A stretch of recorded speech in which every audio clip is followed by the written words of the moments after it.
It'll get better. Yeah. Oh, I gotta crack a can. Yeah. Fuck. What is flappin' feather fluffers? Welcome to Toucan Rant. We're just two toucans with two tall cans who can rant because we got two tall cans. I'm JD. I already fluffed up to 30 seconds. I'm Jim. Yeah, and we've been having some very insightful, deep comic talk that you will not be able to hear. But if you want to hear it, you can hit us up at Toucan Rant on Twitter. All one word. toucanrant@gmail.com. All one word. Well, you know, before the at Gmail. And you can find us on YouTube. Toucan Rant, 3 words. Separate words. And if you like what you hear, give us a thumbs up. If you don't like what you hear, you can hit that thumbs down. And if you're in Australia, that means you gave us a thumbs up. So thank you very much for that. There's a thumbs down on YouTube? Do you not use YouTube? Not ever? much. So the platform we're on. Well, I'm just saying. Facebook took away the thumbs down. They didn't want people getting depressed. I thought maybe YouTube would get on that train. No. Well, you would think they would have gotten on that train in 2019 or 2018. 2018 when they did the YouTube Rewind, and it was one of the biggest downvoted things that the channel's ever had. It's pretty funny. Well, I ain't no snowflake. So thumbs down me. What they do on some channels, what some channels do is they turn off comments so people can't say anything about that. But our comments will always be open. Yes. And the more heinous and egregious and inflammatory message that you send, the better, because then Jeremy can pop off. And I'll probably respect you and feel respected. I mean, if you take the time to spit that vile hate and continue to listen to spit more vile hate, it's a win-win in my book, folks. Yeah, thanks for the listen. Oh, yeah, like, subscribe, and obey. For all you Borderland fans out there. Have you... Oh, I thought maybe we were going Hail Bob. Drink the Kool-Aid, bitches. Yeah. We're starting the cult. Well, our Kool-Aid right now has not been brewed. We're sucking on the cult of toucans. The franchise brew, but you should come up with a Toucan Rant brew. Oh, that's a great idea. I will do that. And like a Tutti Frutti. Right. Is how I imagine it. You know what else we could do is we could brew some mead and then read talk about Norse mythology while sipping on some mead. Oh, yeah. Just like the gods would. Right. Ah, so I should change that line to mead somehow. Unless it is already mead. I don't remember what it was. The beginning thing? Yeah, just so you folks know. Do you want to tease this now? Oh, it is mead. It is? Yeah. But since we're kind of talking about this, we talked last week we were going to talk Norse mythology, but that's been postponed due to Homer over here writing his epic. Yeah. If you enjoyed last week's poem, well, you're going to enjoy the next one even better. So we'll give you the brief beginning. So we did a new rendition on our opening thing. We probably won't have beer cans cracking. I mean, we kind of got it. Yeah, we got it. I was thinking, well, no, because I imagine this thing taking place in a tavern. So maybe we need glasses clinking pouring, together. Yeah. Pouring. We can get some real ASMR up in this bitch. Yeah. Oh, yeah. Yeah. And get all weird on our microphones so the voices are... You can turn them on before you turn them on with your words, buddy. All right, yeah, so... Flock forth, ye fair-feathered fluffers, and get your feet to a seat if you feel the beat. Be ye young, be ye old, be ye sober, or be ye beguiled by mead of percussive potency, ushered unto Midgar from Aegir's garishly garnished garage. Here a yarn wove of a weapon stole, of a bride desired for her dainty delights, not her inspirational insight, and of a groom doomed by a drag-dressed goon. Yeah. If that doesn't inspire you to listen next week, I don't know. I got nothing. So you think it should be Aegir's egregiously or garishly? Garishly. Garishly garnished garage. Yeah. I mean, I'm giving him props for brewing that shit in a garage. Yeah. Well, no, you know who Aegir is? He's the Norse god of like alcohol. Yeah. Oh, okay. I didn't know that. I had to look it up. Oh, yeah. I don't know if it pops up in the Yes. book. Oh, okay. Yes. They talk about how the poets get the mead. Oh, okay. That's a funny story too. Yeah. And so like I had been like going through my head and trying to figure out like cuz cigar people have humidors, you know, to keep their shit from going stale. So then I was trying to think of like what you would call a thing that you use to keep like your wine good, and all I had was cask. No, And that's pretty good. that didn't work. But then I looked up the guy's name, and then like it had that cool grr ending sound, and then but like egregiously garnished casked didn't roll right. I was like, oh wait a minute, these guys are just like fucking they're just douches or like sorority fraternity kind of people. It's like, Dude, bro. yeah, so it's like, well, where would they go? Like, I went to a bunch of fucking garage parties. That would be the perfect place for him to be brewing that. It's a perfect place to listen to the epic poem. Yeah. So that's kind of just how, like, I know that we talked kind of ish via text and stuff about how writing works. And that's kind of my process. Like, like sometimes just get like a bit of a line and like I have nothing to do with it. Like I have the Yeah, like, and you have like a bunch of stuff that didn't make any sense. Yeah. Although it sounded cool. Yeah, like I have erected his handsome hammer. Yeah. I enjoyed that one. I also, yeah. I don't want to tease too much, man. Yeah, well, Gotta keep them. Well, they don't know what that means. Oh, they don't. They don't. Oh, you guys are missing out. Everybody's missing out. And then like the irritating thing is sometimes I'll be like driving and I'll have like these thoughts and then I gotta fucking like try to hold on to it, because there's no way I'm gonna be able, like, you can send like easy texts to people like okay and blah blah blah, but there's no way that you can be like trying to remember the fact that you need to have like the heroes, the Hall of Heroes things. I was fucking around with that, and I changed it to like fuck. Hold on, I gotta find where that is. Well, I was just gonna say, why don't you get one of those voice recorder things, where you just JD. You know, Jen actually just recommended, or like was wondering, is like you got a lot of stories, but you can't seem to get them out. Like, why don't you have a tape recorder? And I was like, well, I tried that ish once. Like, I used to walk around and just like tell Oscar my stories, but they didn't have the same flow, because my head, like my speech patterns don't reflect on my writing lexicon and style I agree. whatsoever. Sometimes I can get it, but there's like a weird thing that happens between your fingertips and your brain Yeah. where I don't know. See, I'm always told, at least I was told in the writing I did in school, like, I write how I talk. And very much in that aspect. And I don't know if that's good. Kind of an angry guy sometimes.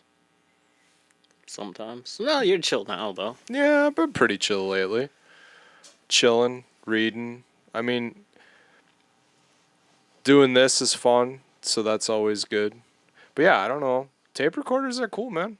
Maybe try it again. Maybe you weren't in the right mindset or point where that made sense at the Jesus time. Christ. The people I work with and like random other people are gonna think I'm a fucking loon when I'm like in the middle of like pulling wire and I'm just like, we actually need to change the line from honorly heroes with historic. I don't know what the H should be, but now we got it now. To historic heroes with honorly hymns. They'll be like, okay. I don't know. I talk to myself at work.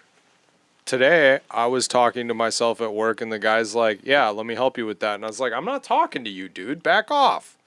Stay out of my bubble. Very sensitive about my bubble space lately. Especially with COVID, it's supposed to be 6 feet. Yeah, I mean, I've always been pretty sensitive about my bubble. They like to fuck with me at work and get in my bubble because they know how uncomfortable it makes me. Yeah, you're a no touchy kind of person. Yeah. 6 feet. It's Which been is- 6 feet long before COVID. No, because, like, I think we're cool with fist bumps. You and You me? and I, yeah. Yeah, I mean, I don't have any problem with you. I know you. Like, that's the thing. Like, But no, like, I can't hug you. Hugging is, yeah, is no, that'd weird. be a little weird. Evan We- always did that, and I yeah. always tense up. I we- always do. I don't know why. I can't help it. Like, I just want to run. We've hugged maybe twice, but yeah, Evan does do the hugs a bit. Evan's a hugger. Yeah, and which is cool, but yeah, hugging is like, I'm like, I really don't like touching anyone. We That- get along, But great. yeah, that started more in college for some reason. I just went with it. Like, there's no reason to actually touch other people. That way you can pretend they don't exist if you want. You ever get into that, like, mind space? Does that come up in your conspiracy theories? Like, the whole notion that nothing that is existing actually exists outside your own mind? Like, Oh, yeah, I've already thought that myself. I haven't really delved into the conspiracy theories behind that, but yeah, I've thought that. oh, that just goes into, like, the Matrix theory. Yes. That we're actually all inside a computer Yes. by an advanced species or intelligence, and we're just living out fake existences. Right. You should watch Rick and Morty. There's a great episode in that.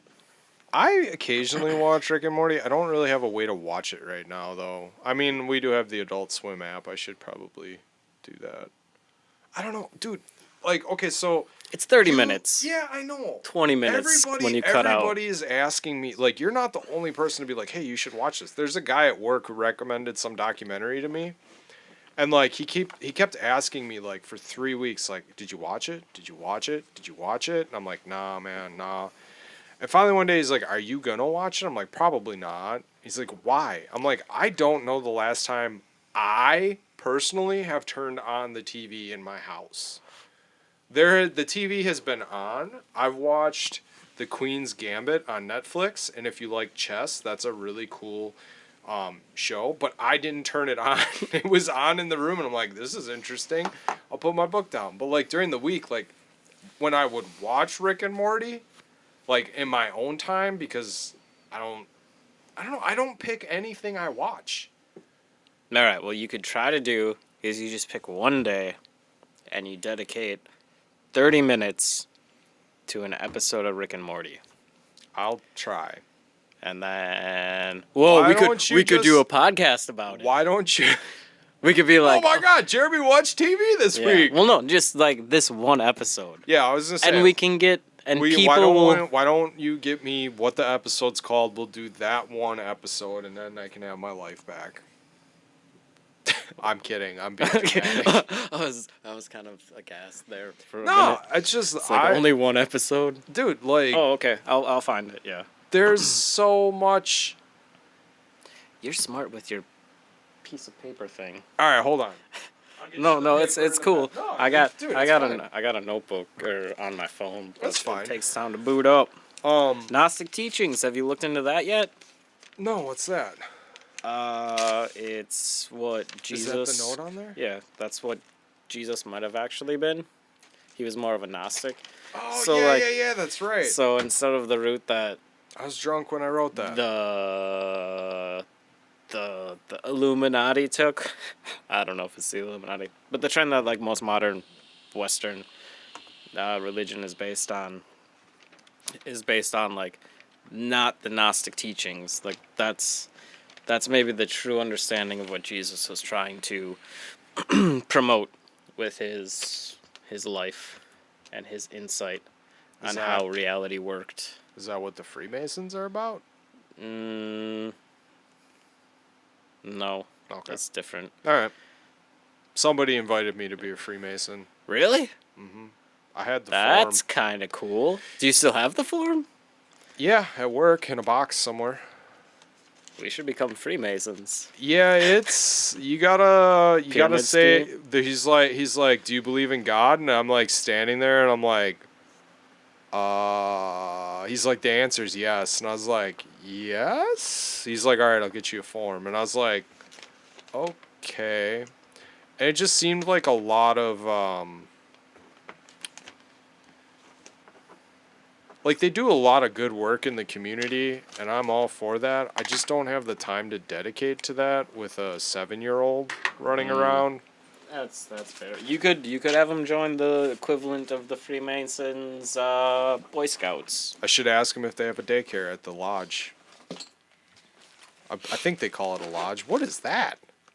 This is my pouch with all my art supplies. Oh, okay. There was like something sticking out. I'm like, are you gonna like Yeah, spark it's a a- doobie no. up down here? It's a feather.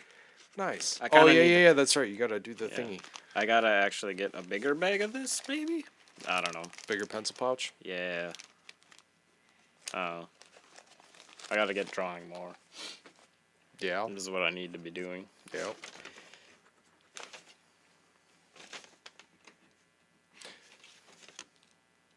Yeah, man. I've just been reading. So it's hard to find time to watch television. No, that's fair. Television kind of rots your brain. Sometimes there's actually good stuff. I mean, I'm busy rotting my brain with books, so Yeah. Well, there's an argument that you are doing that. There's actually a really I don't know if we ever talked about this, or I don't know what it's called, but there's video killed the radio star, right? Right. So like the radio existed before video. Right. So radio is obsolete now that there's this visual thing. right. There's this idea that was posited in whatever this book is called, in which television existed before books. And there was the entire argument that is still being brought now about how books are so much better than video because like TV rots your mind, but then the argument is inverted. Like the thing where you're saying like it's really good when you read a book because you can visualize your entire, like the world is your oyster. You can Right. create anything. Right. And this book takes the position that I do sometimes with movies, like, no, it's better to have a fixed character so then everybody can explain, and there is no loosey-goosey like interpretation of it. Like it's all right there for you, present. So instead of saying that to get me to go see Dune, you were like, there's surround sound. Well, yeah, because surround sound is because there's a way different. Like I haven't been to the theater since whatever the second Star Wars was.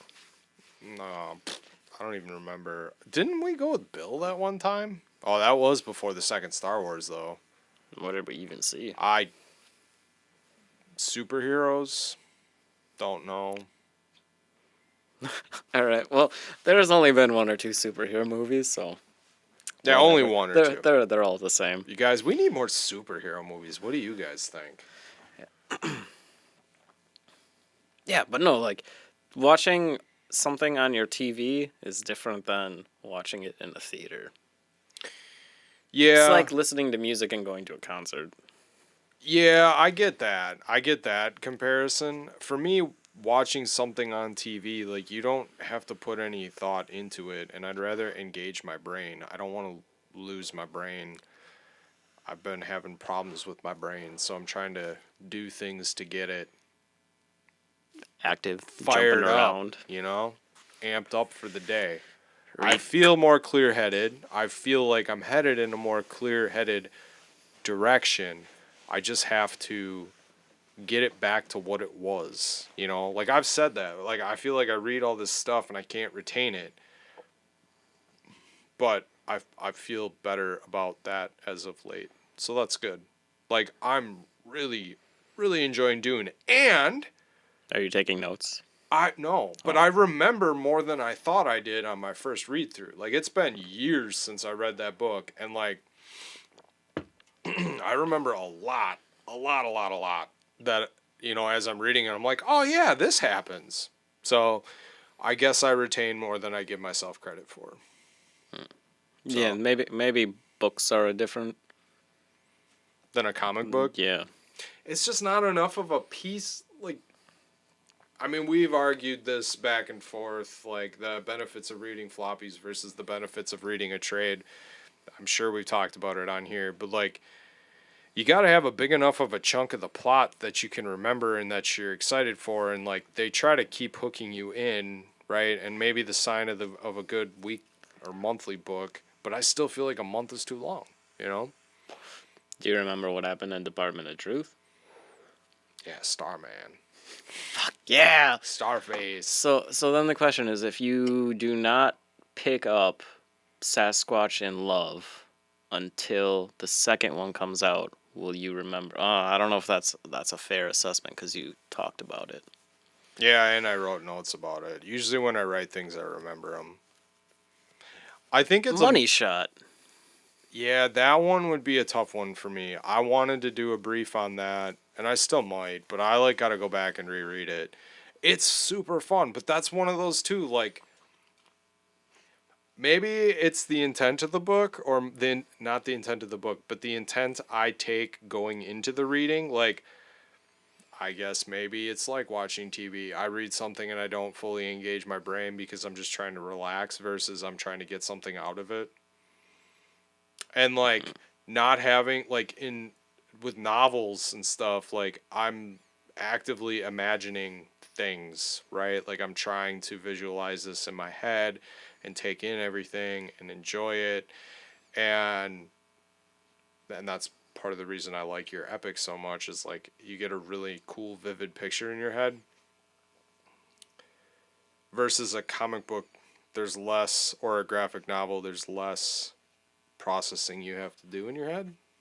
You just taking in the words, but the pictures tell a story too. So I don't know. I'm talking myself in circles. Yeah. Well, it depends on how you are actually reading the comic. If you're just reading, because when you read a comic, you can just read the dialogue and get like the periphery sense of what's actually happening in the panel, and just you're focusing more on the words.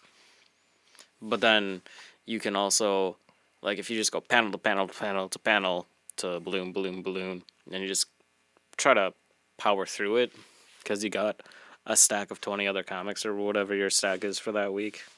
You've got like 5 maybe, and you got like 200 novels to read. So you're more interested in getting into that. I just have like that big stack usually because I only get them once a month, once every 2 months or whatever. But there's a difference between like just trying to power through it and then like sitting and actually appreciating the art and the intent behind it. Because like some of the panels are meant to be quick, but then there are those panels where they're just laid out in such a fashion that they want you to soak it all in. Right. Like that's one of the things about manga that I noticed is the way the panels are drawn is meant to quickly get you through certain action scenes and like nothing too much is happening, but then the big fight's going on and then there's like a 2-page spread. Right.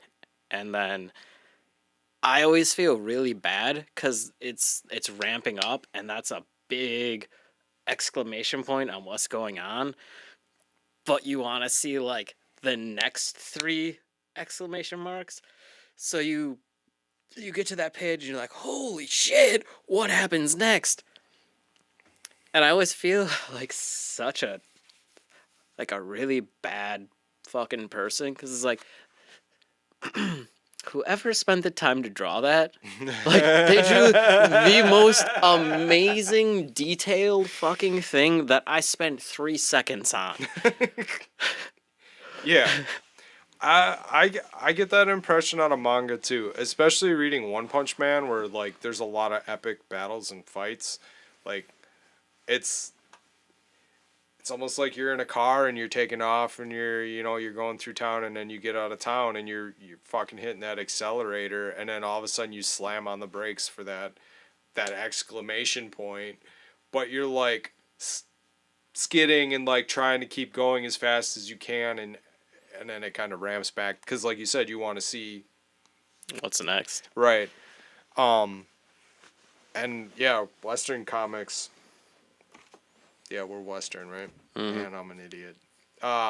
Western comics don't seem to have that as much. Well, no, that's another thing. That's one of the things I always griped about Western versus Eastern. They're like comics versus manga. Was comics are just a lot of talking, and no one actually ever punches anyone. And if they do, it's like 2 panels, and then it's over. And I just want to see a fucking chapter-long brawl. I mean, you could go back to Shaolin Cowboy. You But remember that one? well, no, where yeah. the entire 3 books was just him cutting up zombies. Dude, you don't know how much I still really like the one. I don't remember which one it was. It wasn't the first one. It was maybe the second one, where it's like 10 pages of the same panel.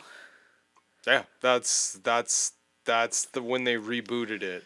Yeah, that is like, And they did that for 3 issues. yeah, and you were pissed about it. I liked it. I was pissed about it initially, but then like you actually finally like there's a point to it and you get it. And then you start actually looking at those panels and appreciating it. I was kind of mad because they put a writer credit on it. And I'm like, the writer didn't write anything other than he's like, Shaolin Cowboy, double-ended chainsaws, zombies. Kill zombies. Page 1 through whatever. And no ads. No ads. Dark Horse, so it's no ads. It was well done. Like I was really pissed at the time because I had just gotten back into comics and like Shaolin Cowboy, and remember I went on this epic quest to find all the original comics and get them all. I found a lot of them in comic shops. Actually, one comic shop, and then eBay, and like I got them all and I read it, and I was waiting for the second one. That second issue, and it's just all zombies, and I'm like, all right, this is cool. Like that was just the one issue thing. There's still 2 more issues left in the series, and then second issue, and I'm like, or third issue, I'm like, okay, you're just doing the same fucking thing. Like this first series run was this fucking epic thing. It was awesome. It was crazy. It was weird. It was everything I wanted. But now looking back on it, that was pretty fucking cool. There's a weird dichotomy between those two. Like the first one, I think the first one I read was the one with no words. Yeah. And then the second one I read, which was the first one, Right. like has some of the longest exposition dumps ever. Right. The crab. I love Yeah. the crab. But yeah, but that was written by the Wachowski brothers as opposed to Jeff Darrow, who Sisters. Huh? Sisters. Oh, okay. Did they really change? Yeah. Oh, my bad. Now I feel guilty. I didn't know that. My bad. Don't hate us or hate us. Whatever. Yeah, sorry guys, I didn't know. I honestly didn't know. The second one was Jeff Darrow, and then the third one Jeff Darrow did. There was a third arc of 4 issues. That one had quite a bit of talking and fighting in it. That's a good example of a Western comic that kind of did the fighting like manga does. A better example. I got 2. You read the one Venom that was tied into whatever that whole Asgard thing was. Yep. That was actual fighting between him and the Hobgoblin or whoever it was, and he kept powering up like he was a Super Saiyan or Yep. getting a new costume every other chapter, which was awesome. A better example, though, would be the Warren Ellis, the Batman's Grave. There are some pretty dedicated fighting scenes in that. I But- was gonna bring that up too. But like my gripe was in most of that Venom series, like it's proposed that it's going to be Venom and Carnage duking it out. And Venom and Carnage don't actually fight until the 6th book of the Absolute Carnage event, and it's maybe 30-ish panels. That's disappointing. Yeah. Yeah, for superheroes, they don't fight. There's not a lot of fight stuff. It's all talking. Yeah. But that Warren Ellis one, like, Yeah. has Batman fighting. Yeah, I mean, I told you that first issue, I was like, there's like nothing, there's no dialogue in here. First page, last page. Fighting. Or him like doing detective work. Like actually talking through the art and the panels. Like that says something. Sometimes the lack of words are the loudest things. Oh, you hit on a very key note in some drafting of comics, where that lack of speech is indeed the loudest. And the biggest impact. King Right? King did it a couple of times in his Yeah. Batman run. Silence is strong in a lot of situations, like being the punk rock fan that I am. That slight pause, like where they stop and then they come back in, like you get all amped up because you're like, boom, and they come back in and they hit you in the face again, like that. Waiting for the beat to drop. Yeah, the pause. Yeah, waiting for a beat to drop. That pause is like a huge thing that just sets people off. Must be like a human nature type thing. Something in our psychological. The anticipation, the Yeah. building up of it. Yep. It gets all your neurons firing. Yep. And like, oh, Well, and that's that's another. why gambling Yeah. is such a thing. Yeah. You get hooked on it. Maybe that's why I'm hooked on books. The anticipation. I don't know. You were talking about my stack of books, and I was gonna be like, yeah, I'm like thinking maybe I should maybe read the rest of the Dune series, and there's like I don't know how many books of that. Like 16. Yeah, And you know. they're releasing a new section of it, another trilogy. To be fair, Quadrilogy. I burned through how many Dresden books? 15 in the think span of 17. like 6 months. Oh, yeah, before Ish. the last two came out. Yep. No, you went through 17 because you read the 2 short story ones.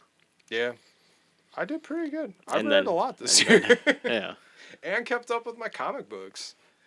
Yeah. For the most part. There's like a few that I'm just like, yep, I'm going to drop you. Don't care anymore. And then there's some that I wait for a couple to stack up so I can enjoy them more. Yeah, that's kind of why I really wish I could get to the comic shop every week, kind of, to pick it up. Because if comic shops do work how people on YouTube and on podcasts talk about them, or there's that community, that camaraderie, and you can communicate with one another and talk about it, like, that seems really cool. But doing the monthly thing, like, or 2 months, like, then you got like a couple of them, depending on when you go, or I go, that you can read. So you're not reading like one issue and then not getting the monthly schedule. You're getting like 3 Batman back to back to back. That's maybe why I liked Joker War right when it started. Because I got like 3 fucking issues like of the story. Yeah, you said you were pretty disappointed in the payoff on that too, huh? Oh, I don't know what the payoff is. I Oh. didn't read it. This Oh.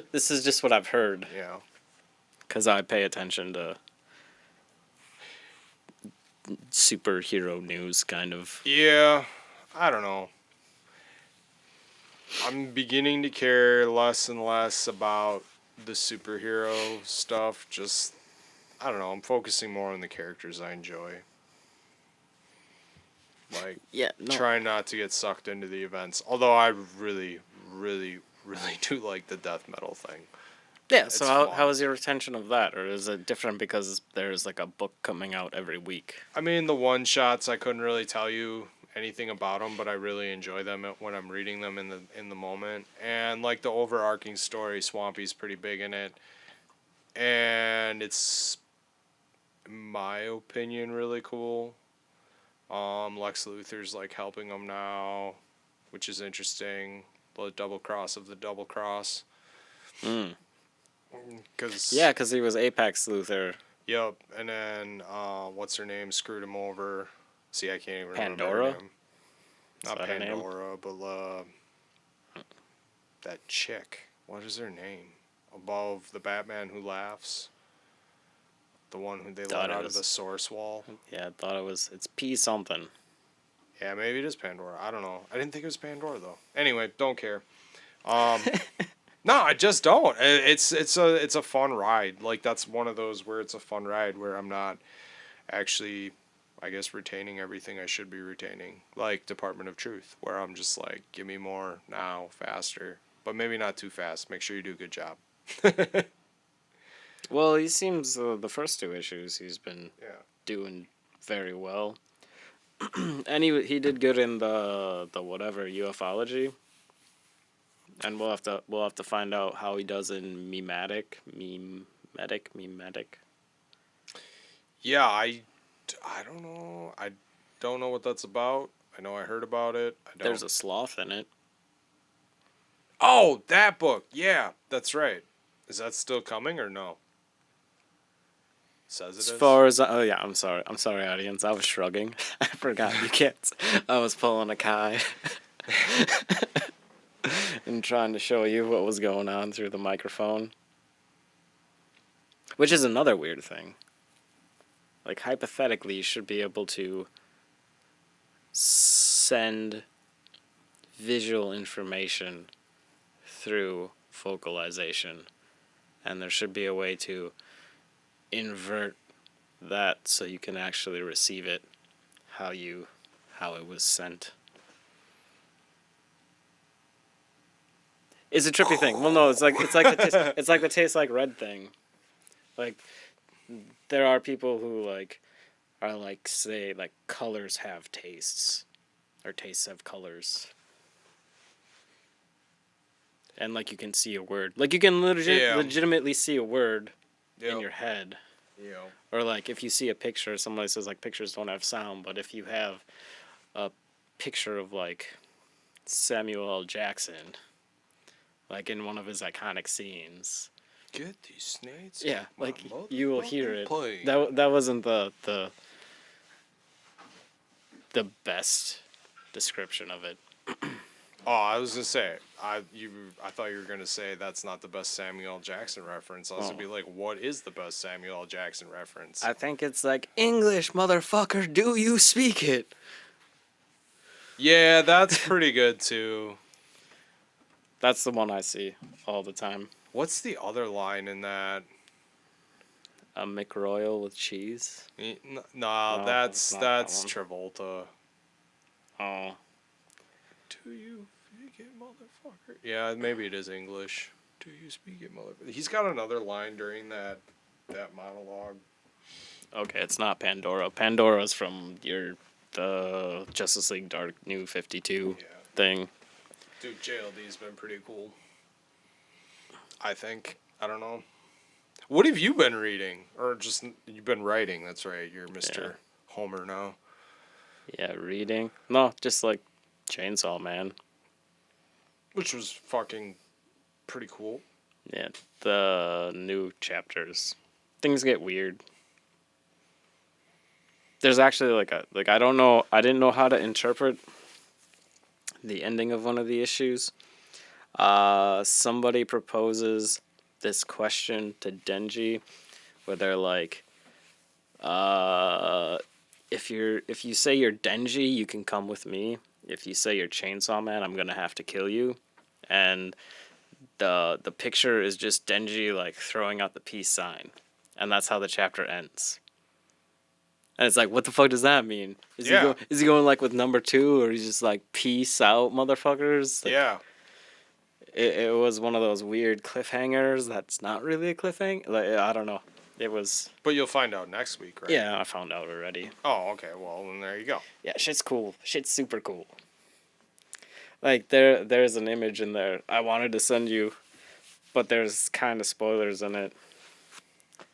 And I don't want to ruin it for you when you get there cuz it's just insane what he does to get out of the situation. Yeah, there's like a lot of clips like I want to like take a picture of and send you, but then I'm like, man, maybe he might read this sometime. I don't want to spoil it for him. There's been some pretty funny shit. All right, so I got a question about reading. So there was an issue that somebody I was talking to who's like really big into movies says that they always wanted to be able to read, but they can't ever see pictures in their heads on what they're reading. Like they can't visualize it. So I don't know how it is for you when you read, but like legitimately, it's just words on a page. Yeah. And then like sometimes I can see stuff, and Yep. if I sit down and slow down really hard, I can get like a whole visual thing. And like one of the things like when we were talking to Kai was like he likes the colors more. Color stuff. He likes the animation and whatever. But most of the time, like I really like manga because my head works in black and white. Mm-hmm. I don't know if your brain has color. Yeah, I usually try to throw some color in there. I don't know, it all depends. I don't know how to describe it, but I just know like I can like really just block everything out around me and just recede into that world. But it's not the same construct as when you're dreaming. No. That's going on in your head. Right. That happens when I read really weird shit. And then I go And then into you're on that world. acid too.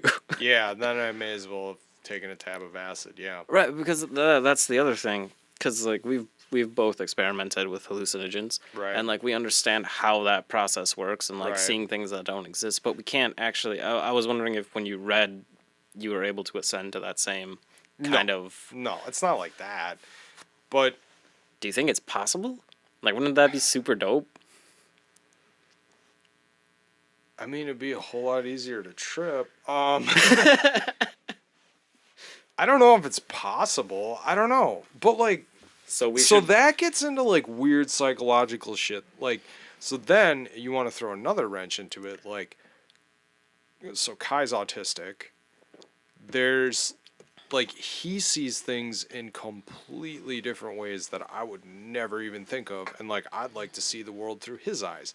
Like Example? maybe this is dumb, but like so we're on our way home in the car today, and he's asking me what a quarter of different numbers are, right? So what's a quarter of 2 kilometers? Because Pokemon Go, That was all in kilometers. well, they cut they were doing eggs for half because of COVID. Now it's down to a quarter, and I figured some of them out, for him. And then he's like, "Yeah, so a quarter of 10 is 2.5 then, right, Dad?" And I was like, "Yeah." And he's like, "Yeah, because half of 5 is 2.5, so 10, a quarter of 10 would be 2.5." And I'm like, I mean, that's one way to do it. I did 2, 4, 6, 8. All right, Who do and we a half. appreciate? Yeah, well, no, I just did it a different way, and I don't think it's because he's autistic necessarily, but like I know that kid sees things differently than other people do. He sees things different than I do. He doesn't understand. Well, I shouldn't say he doesn't understand. He looks at things differently. Like it is the coolest thing ever reading to this kid, cuz he's probably like prime for comic books. You turn the page in a book and like he's reading it to you, right? You have to wait probably a good minute and a half for him to look at everything on the page. Like he takes it all in, and just to like look at his eyes, like he's so excited, they get real wide, and you can tell like he's really engaged in this, and he's not gonna read anything else until he takes in that whole page. Where I turn the page and I'm like, all right, I don't want to look over here. I want, I'm following the panels. I mean, he really, and oh, Dad, look at that. That looks really cool. What do you think's going on? And I'm always like, well, you got to read to get there, right? So like for him, like that visual thing. So who knows what goes on in his head? Well, no, there are there's definitely some pages that I've read that elicit that same response. Like the Swamp Thing, the one Swamp Thing. I don't remember what it was, but when they started doing the weird drug thing, just like the whole panel layout was you didn't need to. I didn't go like because usually I do the panel to panel thing, but that was just like wow, this is a cool page. Same with some of the stuff that was going on in the Sandman Overture. Like there's just like page after page of these crazy panels where like Right. you just took it all in first and then you went down to the nitty gritty. Right. I mean, it's crazy how important that panel layout is in the aspect of reading. I think the same could be said for like going back to the visualization of a novel. Like, so there's lots of different things you can read. You read a piece of nonfiction, you're not imagining anything. Maybe you are in some descriptions, but your brain's not like when I was reading that book about Bigfoot, it was really hard for me because the stories were just blips and pieces of things, and then they talk about what the excerpt was about and like how that related to Sasquatch or different things, and it's like you never could get enough that you could dive in and really live in the world. That's why, I then went, I'm like, all right, I want to look up different mythology things or stories about these fairies and different shit like that so that I could further imagine those things, because there's not enough of a description there for you to really dive deep. So even like fictional pieces, maybe that guy's not reading the right thing to really engage his mind. Oh no, that I was I was gonna recommend that too. Like, cause just like as being a Fox writer, is that how you say it? FAUX. I think it's faux. Oh, a faux writer. Why has it got an X in there? I don't know. I always thought that too, and then I got corrected, and I looked like a jackass. Freaking French. I think it's a French word. I don't know. But like, Yeah. as a faux writer, I found it kind of disappointing that he hadn't found it, because there's this theory. It's gonna get really dark. There's like a series of words combined in a certain form that will cause you to kill somebody. If we go to like conspiracy theory thing, like Yep. there's a certain, well, just like, or just anything. There's a certain set of words that will make you do, I guess, anything. It doesn't have to be kill. That's just the context in which I read it. But so, like, he listens to music and like sees what people are proposing through the lyrics. And when you talk to somebody, and when he tells a story, I'm assuming that he is still envisioning it, like reliving the memory. So like there has to be a way in which you can have like a way to arrange the words on a page that people who are unable to imagine it, like it will still evoke that same sort of kindling as memory does. Which is, I was actually just been thinking about that. Like maybe the reason I've been so burnt out about books from after reading Battleground was like, that was one of those few books where like I saw kind of everything that was going on the entire time. Like there was never a time where it was like just reading fucking words. It was boom. Right. Which is, I think, a sign of a good writer. I really feel that way with Dune. Like, I really feel immersed. I can really visualize these things and imagine these things. And I don't know. On that same line, can you listen to an audiobook and still get that same thing? Because, like, go ahead. I can't. Well, I can and can't. I don't know. It's weird because I listened to the Welcome to Night Vale podcast, And like that's way out there. If you ever are interested in like listening to some weird, like kind of conspiracy thing, like I think we've talked about it Yeah. before. It's they live in like mountains don't exist in this world, Okay. but there are mountains. But they have like the way they're explaining it, like sometimes like you can actually like I actually cried. Somebody dies in it, and like I cried in real life when this person died, because like you spent all that time with them. So yeah, I guess you can visualize it the same. It's hard for me to listen to audiobooks. Like I have a very hard time paying attention. Yeah, depends on like the context. Right. So like I find myself listening to more informational podcasts and I don't even get all the information out and sometimes I'll listen to them 2 or 3 different times Oh yeah. depending on what I'm doing cuz like I just don't retain it. It's just there and I'm listening to it and I'm picking out the bits and pieces. And I usually have like a piece of like post-it note or paper to like look this up, check this out, this sounds cool type things. But it's hard to like put 100% of my focus into that. And like I don't know, Steph got the Watership Down audiobook because she wanted to listen to it and she thought Kai might like it.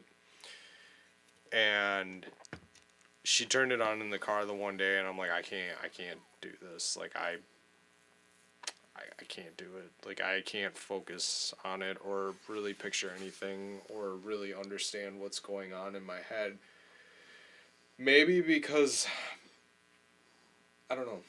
I'm a very visual learner though too. Like I can listen to directions and learn that way, but I'm very visual. Like I need to see it, I need to write it, I need to maybe that has something to do with it too. I think I'm like an experienced learner. Like, That cause like could be too. I feel that way too. Like I'm very visual, but I also need that experience too. But I'm probably a visual learner first. I always did well in school. I read it, saw it, stuck, done. I don't know. Yeah, because there are multiple kinds of learners. Right. I should know them all But since I've taught and but I that- had studied it a little bit. But that could also key into how your brain functions, which could key into how you can consume stuff, right? Or how you consume the books or the radio or the audio or the visual or the experiential type things. I sort of do it osmosis. I mean, you're a good reader. Like you pick out a lot of stuff. Like you know how to read well. That sounds weird, but like All right, glad you called it you're out. you're very good at picking out themes and plot points, and not that I don't. Like as soon as you bring them up, I'm like, oh yeah, I remember that. Like that makes sense. I don't know how to ascribe it to something. I guess maybe is the thing. Like I understand the concepts of, plots and the rising and the resolution and the tension and all that stuff, but like I don't always pick up on the same stuff. You say that's not true, but like different viewpoints. But maybe that's kind of a different way of understanding or learning. Because you like video games a lot too, which is a very experiential thing. Like you're experiencing a story, right? And I brought Hades if you want to test it out. And I'm just like, you know. No, Hades has a really good story. I don't really pay. good. Yeah, I know. I don't know. I feel like I used to pay attention to stories, and now I'm just like, all right, let's fight. Let's grind this out. Let's get this done. Well, like you, I assumed you enjoyed the story or like got the story from Borderlands 3. Yeah, when we played through it. Yeah. Kind of, sort of. Yeah. I don't, because that's kind of the same notion as listening to an audiobook, stories and video games, where it's more like background noise to the actual thing that you're trying to do. Yeah. And unless it's interwoven properly, like it doesn't actually work. I mean, I think Borderlands, the series, did a great job of that. Like, I liked the first one, and I really paid attention to what was going on and stuff. The third one was good too. I didn't play this enough of the second one to really understand everything that was going on, but you filled in a lot of gaps for me, so that was nice. You know, that's always good too if you got a good buddy who can fill in the gaps on different things, or go on the internet. There's Look lots it of up. times I do that for different comic books where they're like, reference this, and I'm like, wait, what? I didn't read that. And then you find out the reference, and you're like, that was dumb. keep on trucking. But yeah, that's interesting though. Just like that thought process of how your brain works when you read something. Yeah, I don't really get how it works. There's probably people that get paid big bucks to To understand that research. shit. Should maybe look into some articles on that. That could be interesting. Like, have you ever used Google Scholar? I think that's what it is. I didn't know it was a thing. Yeah, it's where you type in the same research options, or like this, like you propose like an idea. Like, say you look up Sasquatch. If you look up on Google, you're gonna get a bunch of like random shit, a Wikipedia article, and blah blah blah. But maybe if you type in Sasquatch on Google Scholar, you'll get academic papers. Books, PDFs, midfoot flexibility, fossil footprints, and Sasquatch steps. New perspectives on the evolution of bipedalism. Yeah, so then that's like academic level writing.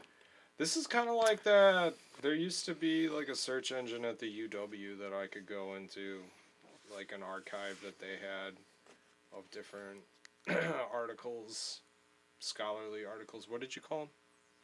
Academic? Academic papers and such.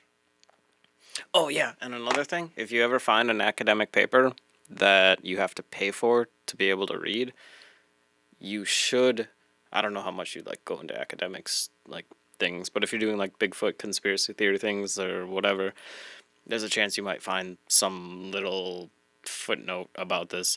You should contact the people who wrote it and ask for a copy before you buy a copy, because they don't actually get paid or make any money from you paying for it. That's only the publisher. Oh. So they're more inclined to like just give it to you.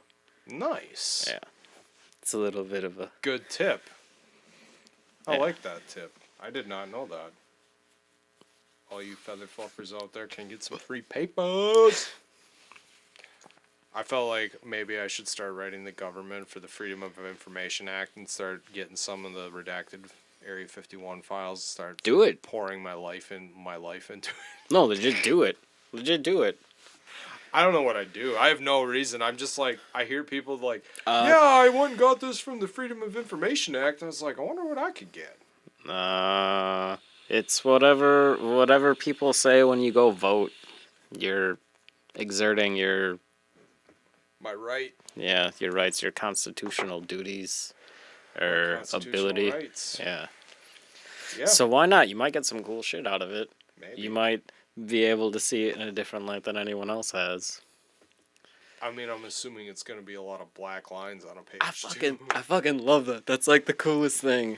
Like, you get this awesome fucking piece of paper and you just it's A couple words here and there, and then the rest is blacked out. Everything else is spoilers. Black, and black, truth. What's the truth? That's the thing. I don't get how, if it was a Freedom of Information Act and it's after 50 years things are not classified anymore, why they're still classified. Because you can request stuff from before the 50 years and they can give it to you, but there's all the stuff that's redacted will be redacted. When JFK die? It's like 72? 60s. 60? Oh, so it's over. Yeah, it might be. So all of that stuff should be He died in in the 63, public. November 22nd. 1963. So 2013 would have been 50 years, right? 70, 80. I guess there was. 2000. I guess there was some buzz around then. Yeah. About it. That probably makes sense then. I mean, and then too, like, presidents can reveal that stuff because that was like a big thing I want to say Clinton did that. He like released a bunch of stuff on Area 51 and they acknowledged it. And then like different high officials can do it because now they just did that whole thing with the Navy, seeing all that stuff. And now all that's coming out and the government actually, I shouldn't say that. Stuff started coming out and the government was like, yup, this is a thing that actually happens. And now people are like, they knew. Those motherfuckers knew. Yeah, but nobody actually gave a fuck.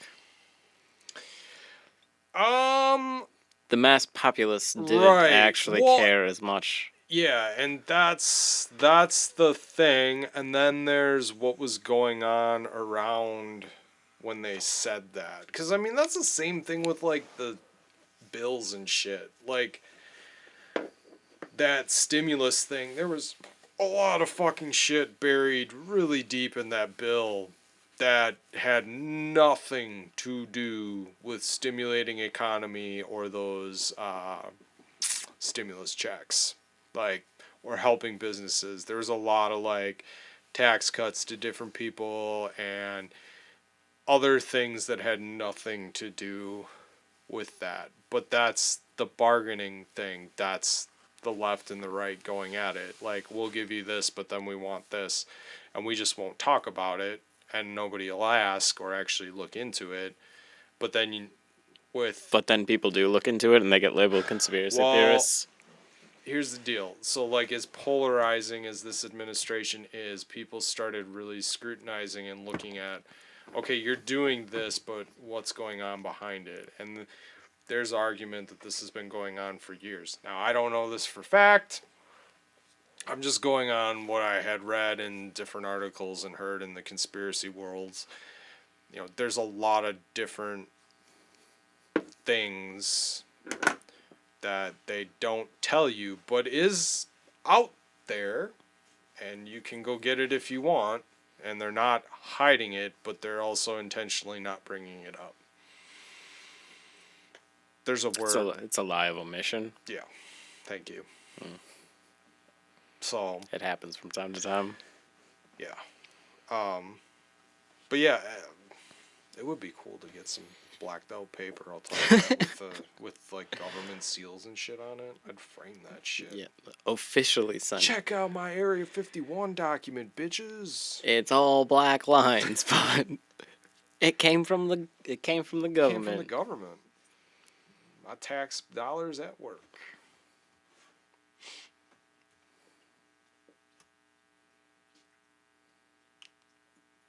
So you actually want to talk Macoma? Or I don't know. How much we got? It's an hour. We can. I don't care. Unless you got something else you want to talk about. I gotta piss. That's All right, about we it. can take a break. All right. Beer break. Be loud. I was like, I've been known to be a little loud.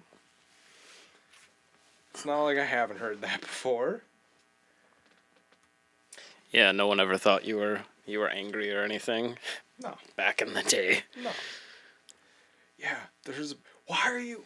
I don't remember who that was. There's some girl yelling, why are you so angry? I'm like, I'm not. I'm just talking at my normal volume. You sound so angry. I'm not. I might have gotten tinnitus from you. It wouldn't surprise me. There's a guy at work, he was... another time, like, I have to do the morning announcements sometimes, or I was doing the morning announcements. Do you ever fuck it up and say, like, welcome to Toucan Rant? No, this was long before Toucan Rant. They won't let me help out on the lines anymore. Doing that work because you blew out the speakers. Well, no, there's a guy, he's like, they always come over by us after the main meetings and tell us the announcements because the guy who was running the department couldn't be in two places at once. He's like, but whenever you do announcements, I don't need to listen to him because I can hear you all the way over here. And then, so it was a running joke between me and him. He's like, hey, I didn't hear the announcements this morning. I was like, I can come over and tell you. And he just started laughing. Well, now they got these, like, because everyone's supposed to spread out because of COVID. So now they bought them these little speaker boxes they wear on their hips with like a microphone thing. And I walked up to him one day. I'm like, could you imagine me on one of those things? He just started laughing. He's like, you'd blow the fucking speaker out. They're so dumb. I mocked them so hard for that shit. That's funny. See, you got buddies and pals. Yeah, but I don't want to hang out with them. The way you describe your like work environment is like everybody there hates you. But Yeah, but I'm talking about the decision makers are not happy with me for whatever reason. Although today I got swamped with like a whole bunch of fucking busy work. It pissed me off. It's like, you guys are very capable of doing this. And I also looked at my job description, because I got a new boss and he's like, yeah, if we want to find you a path, we should probably see what path you're on first. And I read my job description. I was like, I don't do any of that. He's like, no, you don't. He's like, you're the guy, like, doing all of the actual work. He's like, you're supposed to be teaching others how to do the work you're doing. I was like, yeah, but nobody has time to do it. I'm like, funny how that works, huh? He's like, yeah, I don't get it. I was like, that's why Ed did that. Ed wanted me to go into his position, and putting me there and putting me in a position where people came to me with their problems and I helped them use lean principles to solve them. I would then move into a more management position. He just never had an opportunity to get me there.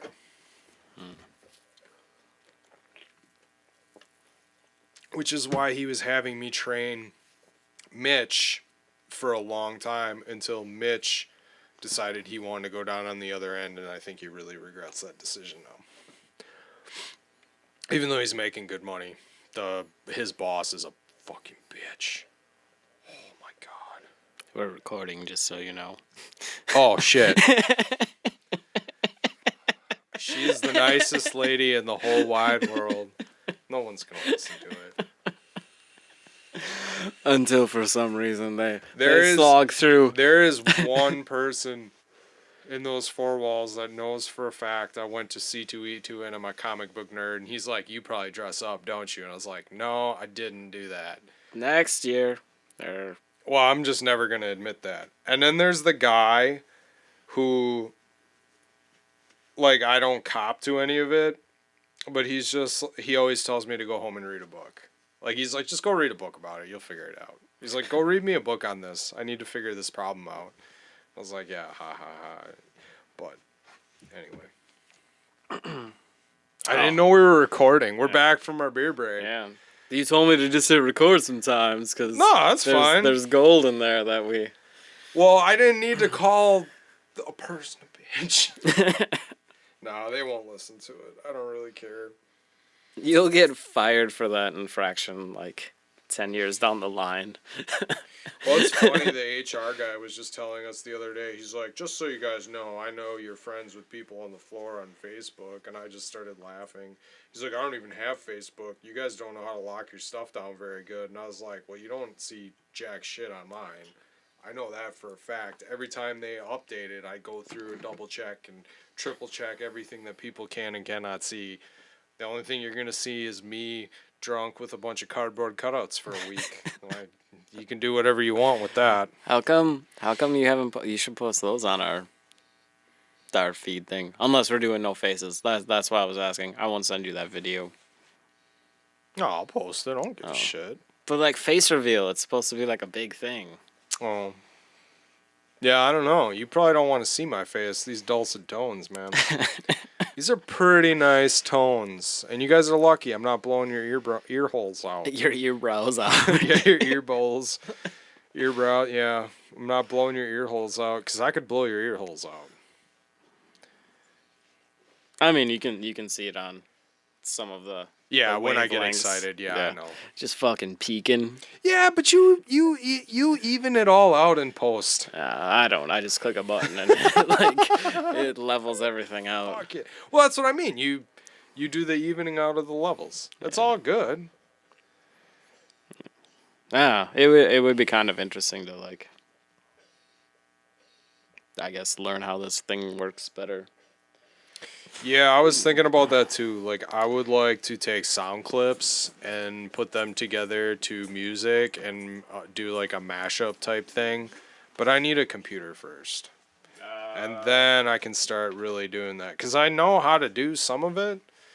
Because the little bit I learned from Mitch and John and mixing and different things like that, like I have ideas of how to do it. And the little bit I did at home by myself. But yeah.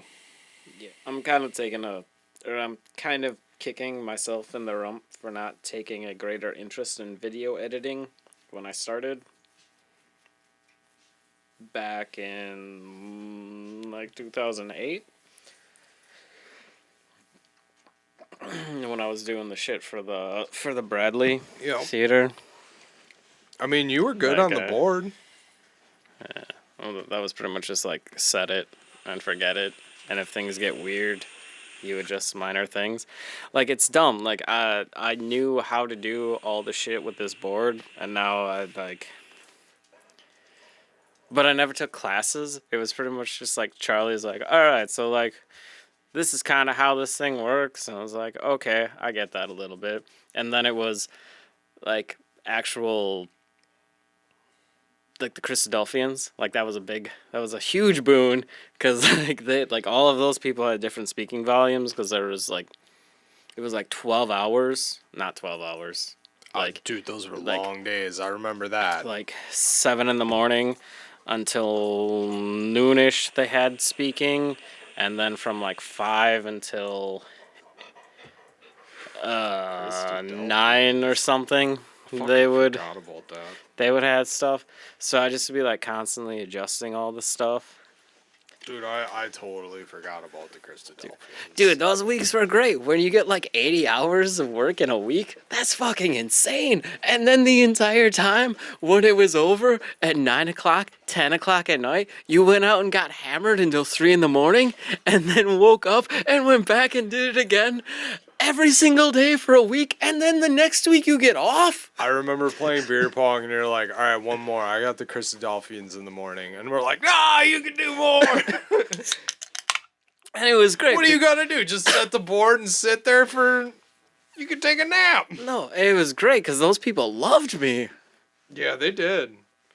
Like, yeah, like the one video guy who was like always in there with me, and like I always talked to him because I was all agnostic or whatever and like contrarian to the religion, so I'd always just like propose like weird questions and ask and stuff, and so we had like pretty big debates, but like I definitely did not adhere to his principles, and I like had made it known, but not in like an aggressive, dismissive fashion or whatever. But like he told Charlie, is like, he walks on water, and coming from him, that's a huge fucking compliment. Oh. And I was just like, I was just facilitating you guys. I was adhering to the Lakeland College spirit. I was being a muskie, getting as drunk as I could. Go Muskies. Is Charlie still out there? I don't know. I haven't talked to him. He had contacted me, but I sort of just like stopped talking to lots of people. I don't know, man. I don't get contacts from anybody out there anymore. I get an email every once in a while. Hey, send us money. Oh, I don't get that anymore. They go to my spam filter. I held on to my Lakeland College account until like maybe 2 years ago. So like my college email, and then finally I got this like very stern email from IT, like, we don't understand how you still have this. You shouldn't have this, and your account is going to be terminated when we switch over to these new accounts. So I played stupid and called.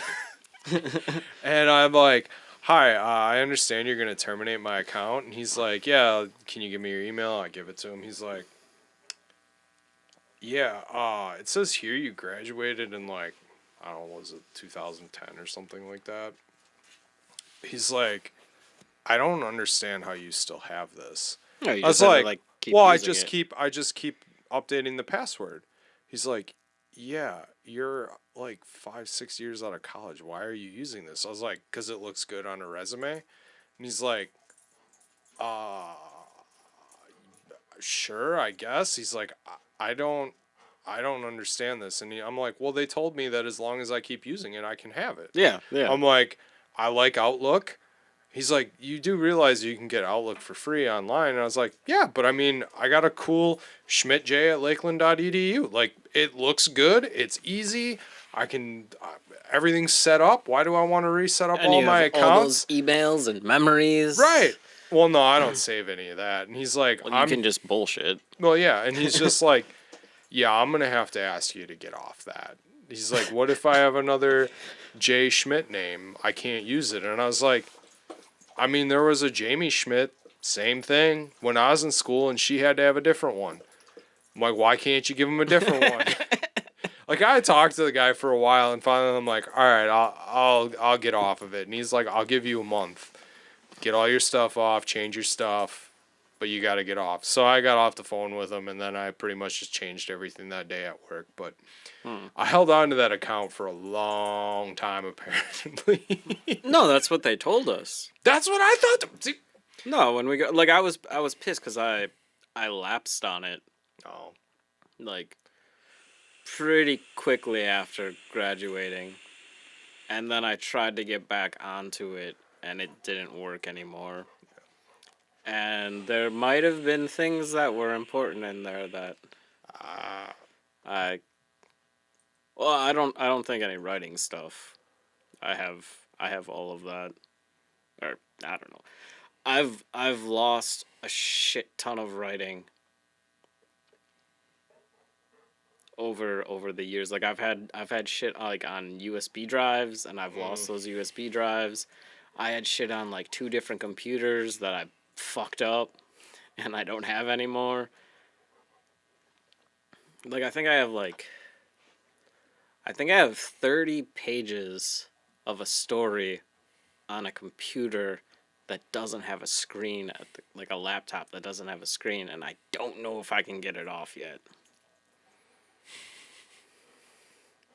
And that's kind of painful. But on the flip side, there was like a thing that I don't remember what happened, but like we were in school and I was talking to John, and like like I told him because like I lost a USB drive that had like for some reason that was the only place I had saved whatever I was working on. I was like, I fucking lost it. He was like, oh, that sucks, man. That's gonna be really hard to get back into that space to write. And I said to him, I was like, no, it's a really good thing because I'll just write something better than whatever was on that. It's a good attitude. And to have. that's kind of a philosophy that I still believe. I haven't been adhering to it. It's because you got to get the tape recorder. Yeah, yeah, maybe. I don't get how the writing process is working right now currently with what I'm doing, because when I was writing what's it called? Oh, the Freya's wedding thing? Yeah, the other thing, Dead Mage Walking. Like that one story, like, because I was doing that on the computer, so like I would sit down and like get the keyboard out and like whip it out and like, all right, so now it's time to be writing. Gotta get into like the writer's mindset. And like I had always been like very opposed to just using like my smartphone and just like fucking da-da-da-da. And like that's what I've been doing like this entire time with the Norse shit. I'm just like, I've got like an hour drive ahead of me, or like 6 hour drive. Like, I'll just fucking type some shit out. But then even then it's like different, because like the tactile stimulation that is going on in your, like, have you ever done this thing? No. Where you like tick each individual finger with your thumb? When I was really young, maybe 10ish, I was at my grandparents' house, and for some reason on the news they were talking, or like on the television, they were talking about ways to. They were helping dementia patients like remember shit, and like you do this thing where you go off of each individual finger, and that stimulates aspects of your mind and keeps them firing so it doesn't go inactive. Damn, I gotta start doing that. Yeah, and like it's a thing I just do from time to time. Like it was like I was talking to the one guy that I went to California with and was working for a minute, and like he and I were talking and I just like was doing it. And he's like, "Oh, you do that too." And like I explained to him the story about the dementia thing, and I was like, "Yeah, but sometimes I just do it like when I'm walking around, like definitely when I'm in like a big store." Like I just have to have this other thing that I'm focusing on. He said he does the exact same thing. It's like so like I understand the concept of like fidget spinners because like you just have the I don't like I understand the theory behind fidget spinners, but doesn't necessarily work.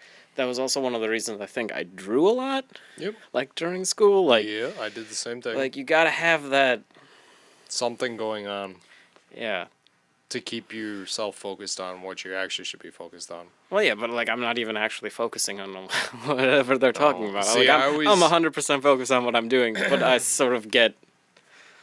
I always got in trouble for doodling in school because then they call on me because they thought I wasn't paying attention and I didn't answer the question and they get all pissed off because I was being a quote unquote smart ass. Nah, I could see that. I just was doing what they were telling me, and I get in trouble at work too because like I'll hold my phone and just go like this on it and just something to fidget so that I can listen, or I sit and draw, and again people think I'm not paying attention, and I am like super focused on what you are saying because I can't just sit and look at you. It just doesn't work for me. Oh yeah, then I just like have a tendency to drift off into. I just don't like looking at people, I think is my thing. Oh, I'm sorry. But I'll at put, the same I'll put time, my mask no, on. no, Chief. but that's different. That's different too. But at the same time too, I can get up and talk in front of people, and I have no problems doing that. Well, because you're not technically looking at one single individual. You're Right. looking at a culminative collective of individuals. Right. But you probably are just imagining them all in their underwear, so you're trying to. I shouldn't say that. I can look at someone when I'm talking, but like a lot of the times when I'm listening, like I need to be like even now, like there's times you're talking and I'm just like scrolling through the same thing I've looked at, my notes here like 50 times, just scrolling up and down, listening to you, just doing something to keep the mind focused on what actually needs to be focused on. Like I'm not reading anything. No, yeah, but there is something about eye contact. Yeah. Like legit, cause I do the same thing. There was for some reason I don't remember when it happened, but I came back to talk to Charlie, and like I maintained eye contact with him the whole time. I hadn't like intentionally been like trying to establish my intention to focus intently on the exact conversation we're having. But he is like, "Oh wow, you made like after he's like, it's really good that you like were able to maintain eye contact. That like builds a much better bond." And there's also a thing, hypothetically, where you can establish what political party somebody is affiliated with by the eye contact thing. Conservatives have a tendency to focus more on faces and where you're looking, like point blank, where liberals, this is the thing that was posited, have a tendency to look away. Wow. And then the other flip side of that is, depending on which way your eyes go, depends on what you're actually thinking. I don't remember which way is which way, but I'm gonna say like if you look to the left, you're trying to think of a lie. If you look to the right, you're thinking of a memory. Yeah, I've heard that. It's interesting. I don't know. Yeah. Kai, you can tell when he's getting flustered or whatever because he looks away. but like eye contact and autism is a tough thing. Like I don't know if you noticed it, but like whenever he was, got autism too. I mean, you could argue everyone's on the spectrum a little bit. I mean, there's things that I do that he does, and I'm just like, did you learn that from me, or am I also like a little bit? You know what I mean? I got not not angry, but I have a friend who's from Korea, and she was a nurse, and like when I'd met her, like she's a little bit different, but and she's older, like 10 years older than us. But now she like suddenly she's like dating this individual who is like on the spectrum, and now she's like starting to ascribe certain tics and habits and queer aspects of her existence that she couldn't actually rightfully describe as being on the spectrum.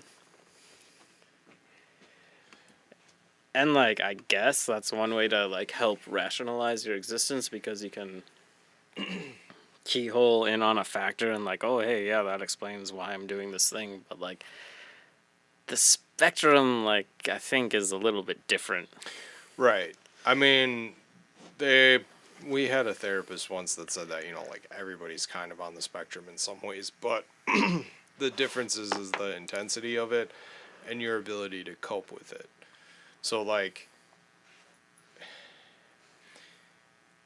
Kai's mind lacks the coping mechanisms that we naturally come with, if that makes sense. So like Yeah, ish.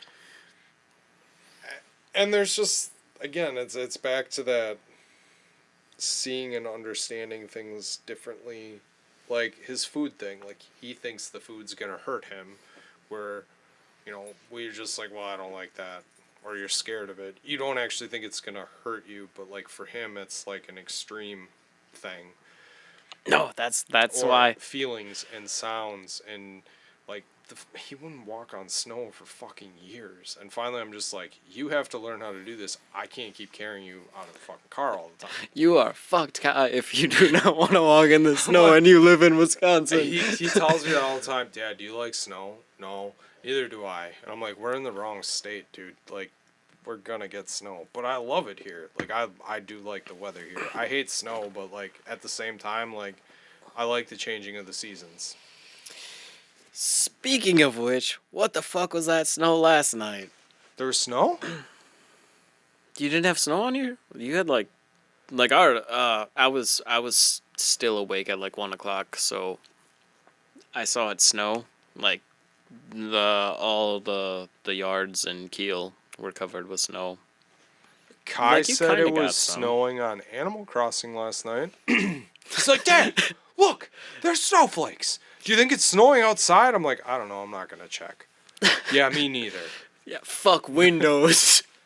Who needs no. no goddamn windows? Dude, we got plastic over the one, and I wasn't gonna go Open look that around. goddamn door. No, fuck that. I was on the couch reading my book. I don't care if it's snowing. What does it matter? I don't know how to shovel it yet. Yeah. That was actually a thing that I was worried about, cause like it was kind of coming down, and there were kind of thick chunks. The ground's not cold enough yet to stick.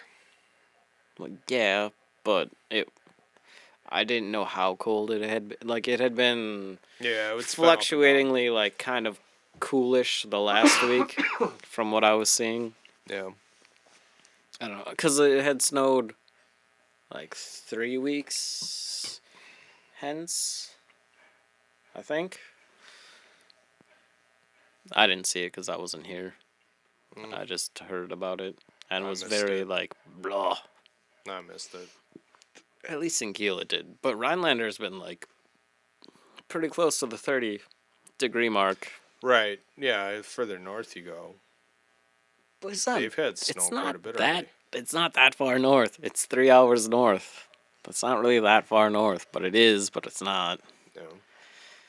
because 3 hours south is Illinois, and they I don't know. Fucking geography is confusing and weather is confusing.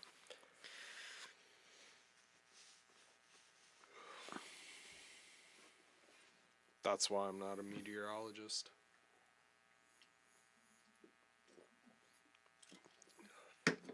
I guess I kind of am. I walk out. Kai, it's really cold. Put pants and long sleeve shirt on and sweatshirt. And coat and hat. Have you seen the one? It's a meme at this point. There's like, I think it's like a bar or something. They've got like a rock on a stick, and they've got like a little placard next to it, and it's like, if the rock is dry, it's sunny. If the rock is wet, it's rainy. If the rock is moving, it's windy. And if the rock is gone, take cover. That's pretty good. That's pretty good. Oh. So what kind of nuts you got for Macoma?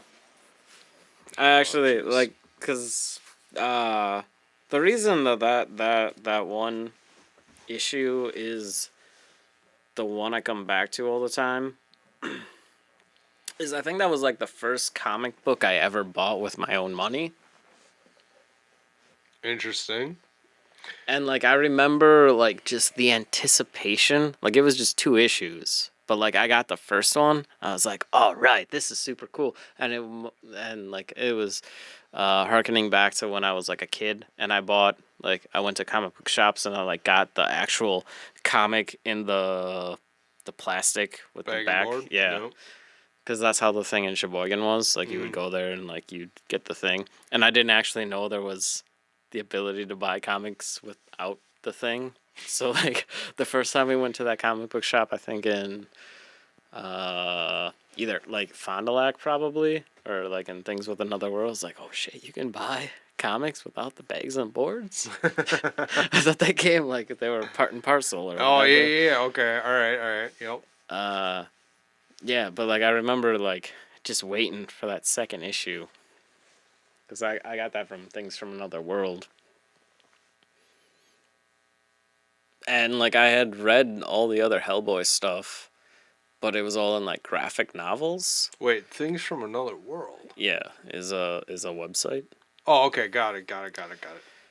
Which it's whatever Things from Another World is turned into in an acronym. I've sent you links to the website. I just looked at their website tonight at something. I don't remember what it was. Because they have good sales every now and again, like really good sales. Yeah.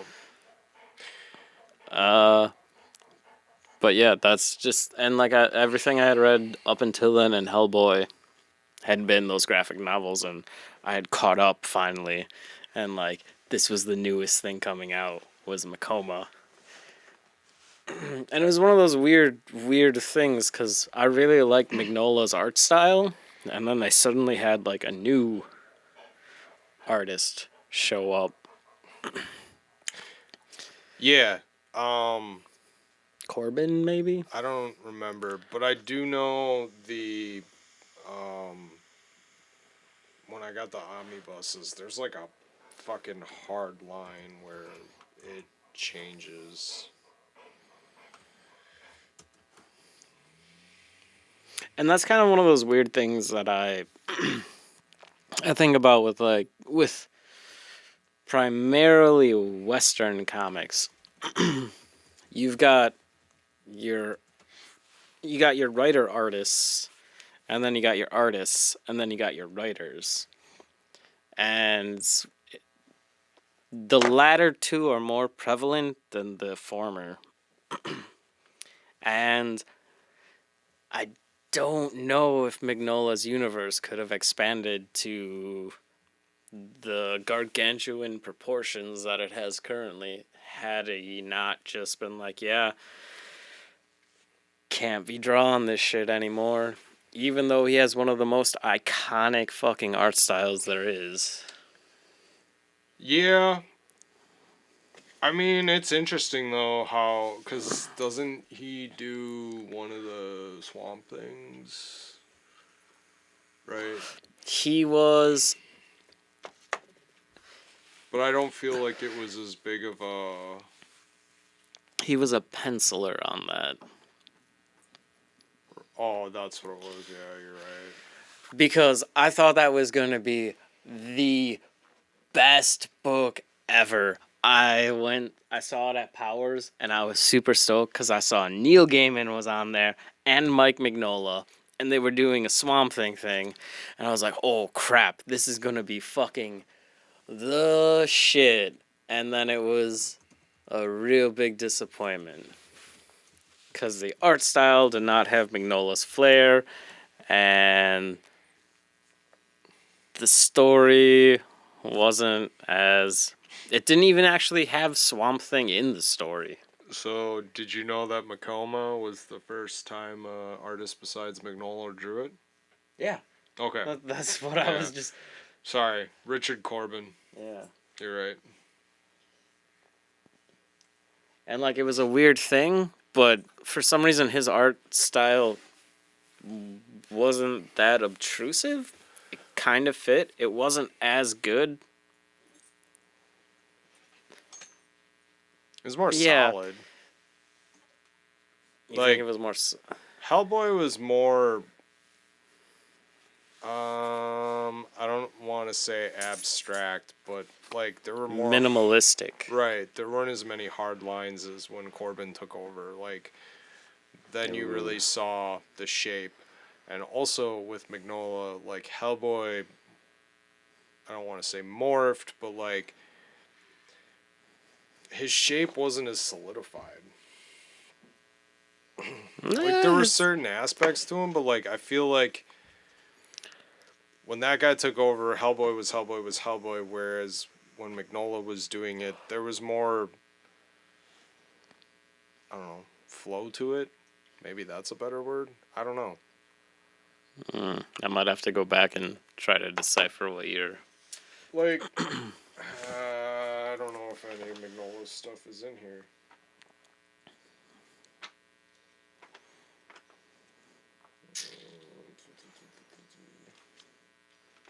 I don't know. He got a lot more detail. Like, I just think of the first trade. What is it? The Seed of Evil or whatever. Seed of Destruction, Yeah. which we should do at some point in time. Yeah. We should do all of Hellboy.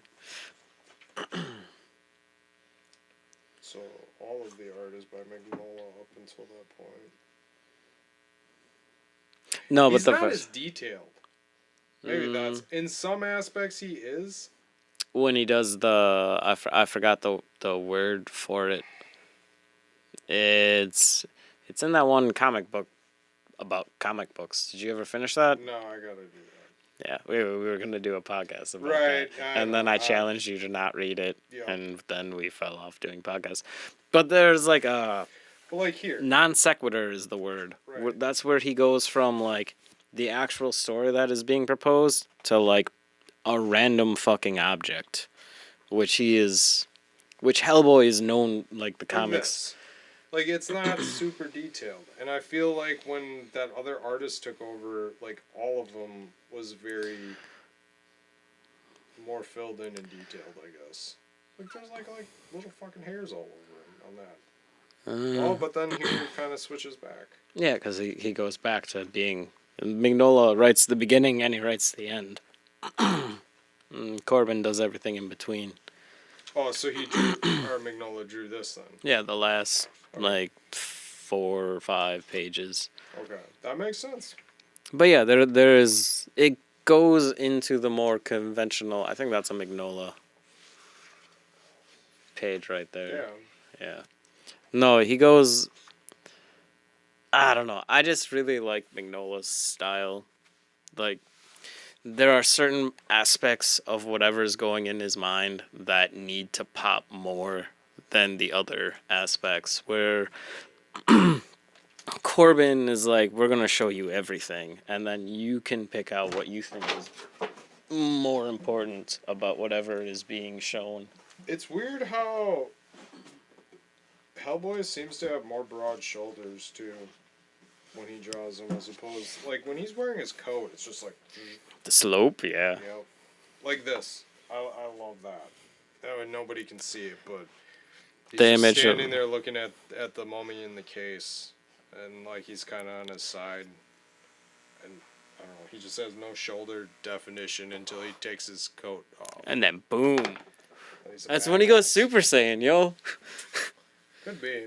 I always like that though. Like, broad shoulders is a sign of like strength and like you're real buff or whatever. And Hellboy was never like that, but he was such a fucking badass. Like he is clearly very strong and buff. No, he just has to lose the coat. Right. And Hellboy is one of the one of those comics that actually has like kind of interesting fight scenes.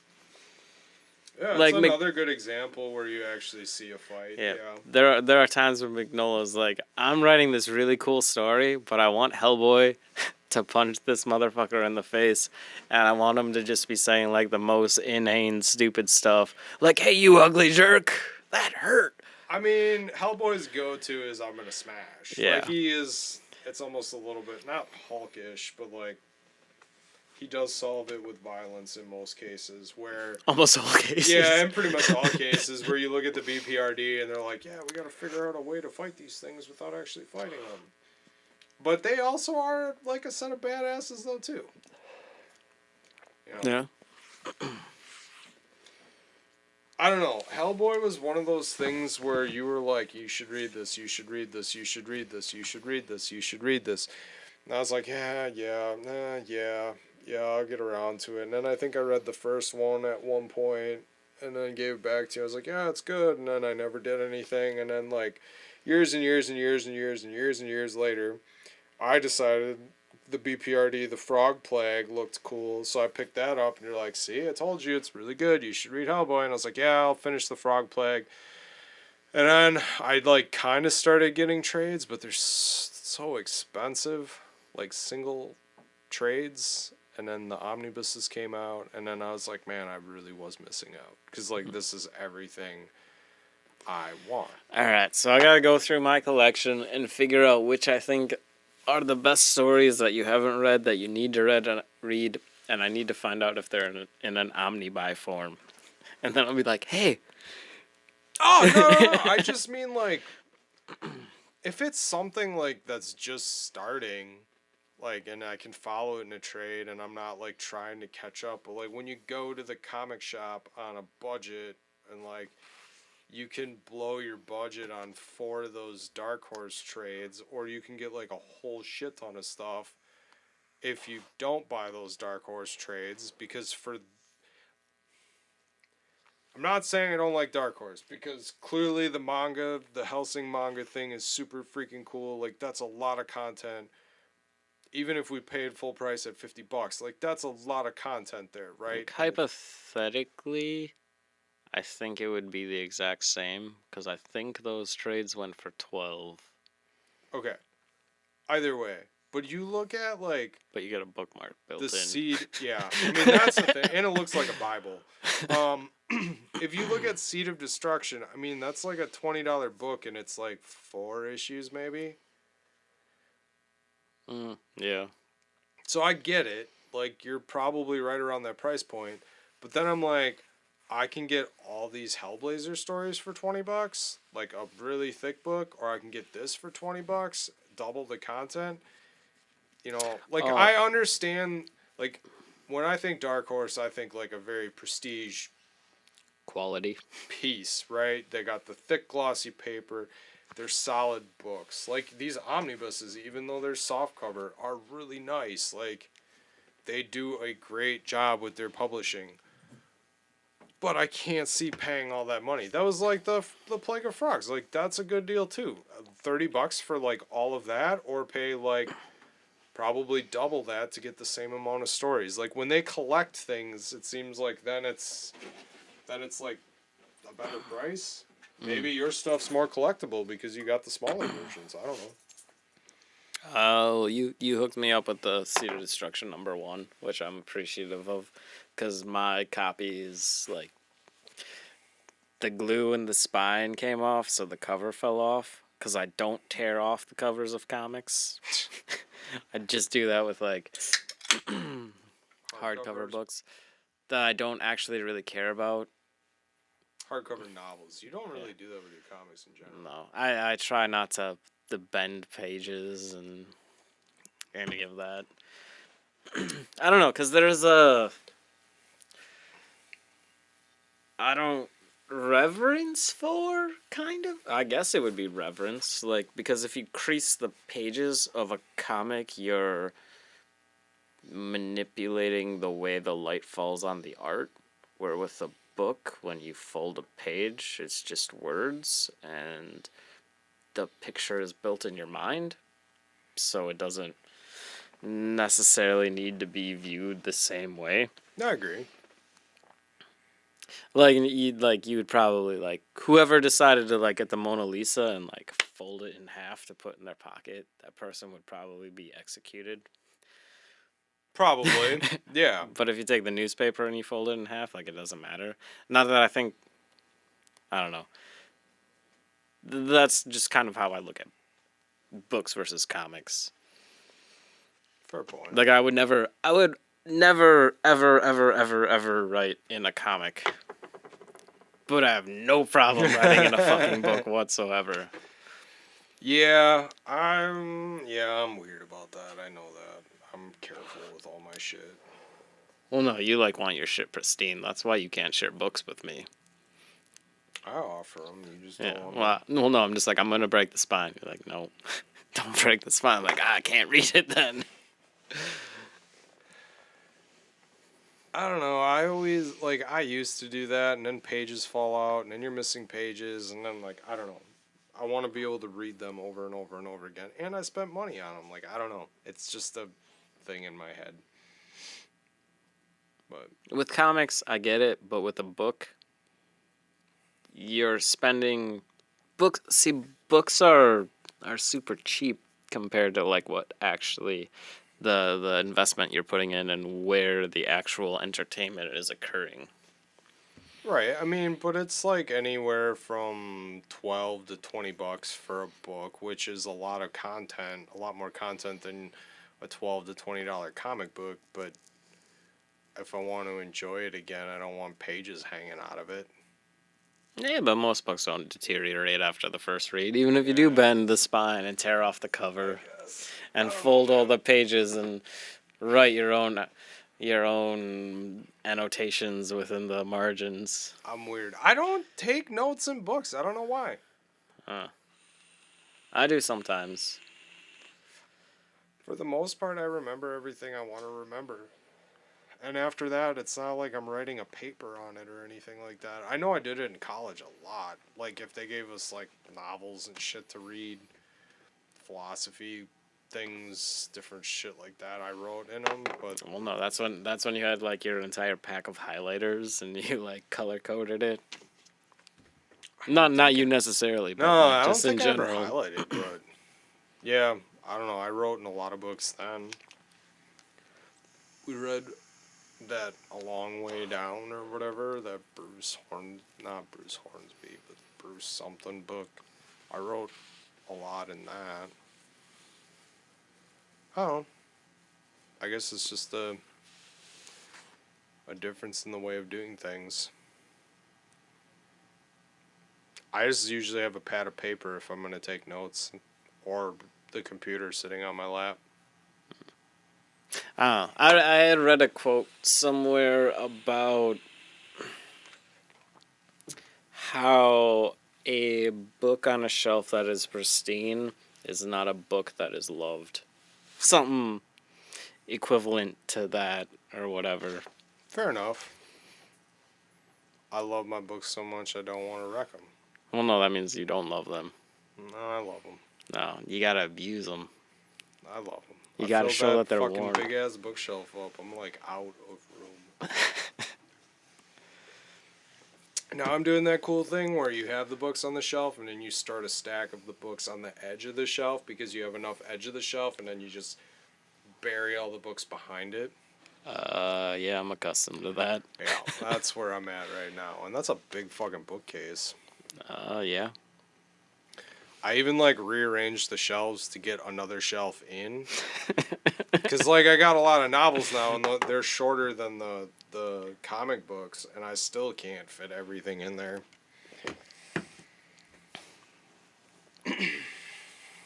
I still have like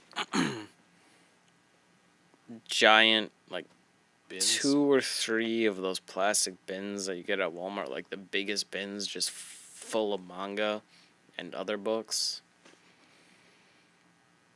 Yeah, you've been collecting So- a long time. So like I can hook you up if you want to introduce Guy to other manga when he comes of age. Definitely, I'm 'Cause- sure we're gonna go that direction. Because I don't know if I necessarily need them. Like, I should probably find what is, like, the core of my comic collection. And kind of part ways with some of the other stuff that's not as important. Yeah, that's kind of where I'm at too with the boxes. I'm just like, never gonna read all this X-Men. I can. But ditch that. you wanted to collect them, because that's what comics is collecting. Yep. But some of it I want to keep and collect, and some of it I moved on from it. I guess I don't know. Found better stuff. Yeah. Interests changed.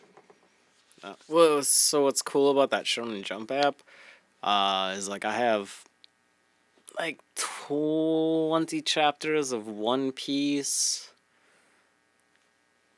There are 20 volumes of One Piece, like up to 40 maybe of Naruto. I have all of Bleach. And there's like some other ones that I have like bits and pieces of. But with the app, like I have all of that Right. for $2. Right. So A I month. have a question about that, about those apps. So like things like Pandora and Stitcher, I think Stitcher, there's another really big subscription. to Spotify? Spotify, thank you. They've like ruined the music industry and how an artist can make money. So like first, and this is funny to me, first it was Napster and LimeWire and Kazaa and all that stuff, and some of you kids probably don't even know what that is. And everyone was pissed off because their music was being traded around for free. Now we're gonna fast forward, and now like you can pay a $5 subscription fee to have access to a lot of different things, and you could maybe even argue Netflix and some of the viewing programs are changing the way the entertainment industry is operating.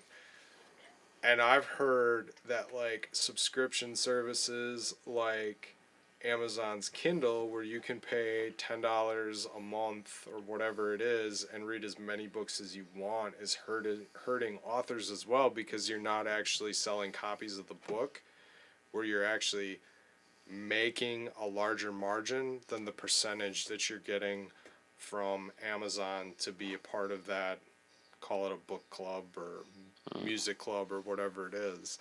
What is that gonna do to the art form if an artist can't actually make the money to support themselves to be able to do the thing that they're entertaining people with? Because they're all really great, and the music industry has this cool thing: they can go out on tour. Not right now, but they can tour and they can sell merch and things of that nature. An author doesn't really do that. They do. They do. Some do. No, like the big prolific writers, they do. They go to like Signings. And Butcher. Like he goes to conventions. He has readings. Okay. He goes and he has a shit ton of merch, like exclusive, limited time only. Like you could have gotten a Demon Reach pendant if you're interested in that. So what about like mangakas? They bank on getting an anime, and that's when all their royalties come in, because then after you get the anime, then you get all the merch. Get the action figures, the t-shirts, So it's just a changing landscape. the posters. Instead of selling books, you have to sell trinkets and shit. Not saying Yeah. that any of it's bad. I like pins. no, I but like that's- different things, gimmicks and stuff like that. I'm trying to, like, when I think about, like, fucking, there is a thing, like, if you get a thing for free, like, you can pay for the free thing, but you want something from it. Like, for instance, if you listen to our podcast and you decide to join our Patreon, I don't want you to be paying just for, like, the episode that we're doing. We should be promoting, we should be hooking you up with more content that is beyond this that not everybody can get. And if you decide to, like, throw us a shit ton of money, we should be able to reciprocate that generosity by providing something, like a fucking swag bag. No, I get that. I guess gone are the days of just being an artist. You got to be a hawker of shit. It's called, you have to be your own promotionist. Yeah. Or hire somebody. Like, you don't have to be your own, but, like, get an agent, promote you. Yeah, I get that. I get all of it. But it's just... But isn't that how it's always been with artists? Well, that's what I'm kind of wondering, too. Like, did they just start doing book talks and going to conventions? Because I feel like they've done that in the past, so now you're taking away a revenue stream for them by taking away the book sales. No, writing is weird. Writing is super fucked up. Alright, so when you write a book, hypothetically, you'll get $15,000 up front. They'll just give you it. And you have that money, but it's like a really weird loan. You'll get like 20% revenue off of whatever books are sold. And until you break, Hit the 15,000. so it's like you'll get like $2 per book that's sold. And that is contingent on the distributor actually selling that book at cover price. But if somebody buys it from Amazon, it's a little bit cheaper. And if somebody buys it from Walmart, it's even a bigger discount. So you're getting less money from that. And I don't know how it works, like, fractionally when you go to digital, because they're not actually doing the publishing aspect. So, like, if you get $15,000, I haven't done the math, it'd be like whatever 15,000 is divided by $2. If we're just going with that, like, base thing. Right. Which is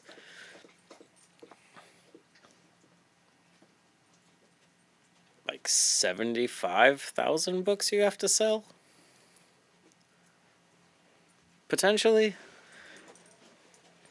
You saying 15,000 divided by 2? The number should be smaller, shouldn't it? 7,500 books. Oh, I said 1,000. Yeah, god damn it. One too many zeros. I had the math wrong words. So what if you don't sell that many? Then do you have to pay them back? Yeah, I didn't go into that yet. I think at that point, this is all hypothetical. I think that if you are able to make that margin, they will give you another chance, or Oh, like they will another like contract. they'll increase it. Right. And if you fail, they just Fired. I mean, there might be lawsuit shit No, in there. I don't They know. might to just me, chalk it up as a yeah, I was gonna loss. say, to me, it would be chalk it up as a loss and move on to the next author. You're And then if that's what you actually wanted to do, you would have to, like, show you had something even better that they would be willing to invest. Well, yeah, because you're gonna pitch the book before it's probably written. Potentially. Yeah. All right. I I don't- don't know. It's interesting how these industries are changing. In my opinion. No, there is some fluidity to how they work. But like a lot of the famous artists and stuff back from the Renaissance era, they have like very awesome art, but at the same time they were like doing bullshit jobs that they were commissioned to do, not what they actually wanted to do. Yeah. But That's what paid the bills to Yeah. get the food. To provide Which is- your hierarchy. which is the imperative. Yeah. I don't know. It's interesting though. That's like one of my problems with those apps. It just seems like you have a lot of exposure to stuff. Now, like you go out, you read it, and if it's something you really enjoy, you go and buy it, right? It's no different than you seeing stuff for free on the internet and you're like, hey, I'm going to go buy this. But at the same token, you're also like, yeah, I got to get rid of some stuff. Or you need to Yeah. buy a house and build a library. Start renting that shit out. My library, yeah, I could. I've thought about that. I mean, you always hook up people with books. That's probably why you've lost so many books over the years. Yeah, I'm fine. That's another thing. There is this concept that if you lend somebody a book, you should never expect it to return. Yeah, fuck that. I paid money for that. I want that back. Well, yeah. It depends on like who. I guess it depends on who you're giving it to and what it is. The library doesn't expect that. But like novels. Oh yeah, yeah, that is true. Motherfuckers. Which is why you like. So like that's one of the coolest things about the Welcome to Night Vale is like the librarians. They're like, so like imagine that you have an overdue fine, and the librarians came after you. That's how everybody like going into the library, like they don't go to the libraries, period, because of that. Because the librarians are this like insane entity that will. It's fun. Welcome That's to pretty Night Vale cool. School. Like so, like I really like that show, and it's for free. And the only way I would promote them, or like not promote them. What's the thing where you give them money? Support them? No, yeah, there were the right fucking consonants in there.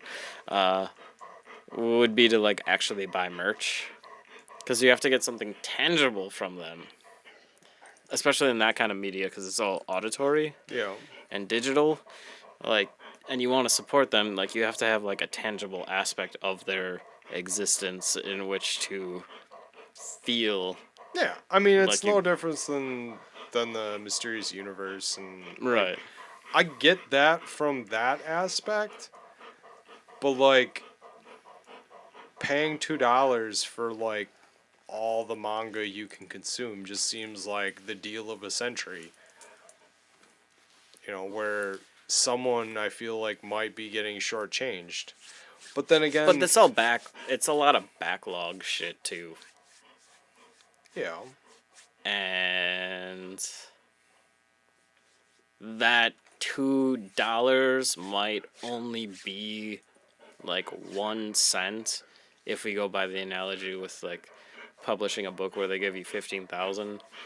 Like it might only be 1 cent, but if you have enough people over enough time, and like I don't know if the analytics play into it, like if something like if because there's definitely analytics in it, like so say there are 100 fucking books titles or whatever, but only 10 of them get 90% of the views, the clicks. Maybe the entire sum of the money, like 90% of that money, goes to those people's pockets. Oh, like you make a certain amount based off the amount of views you get. Yeah. Could be. I don't know how it works. Just as No, I this is don't know, but hypothetical yeah, as we try to figure out how. Yeah. No, it very well could be. But then I but then don't the know. other thing is so all with manga at least and shonen, like, yeah, manga in general, like, all these artists, these mangakas, they put their works into an anthology collection that costs maybe $10 every week. So they're already not going to be making that much money.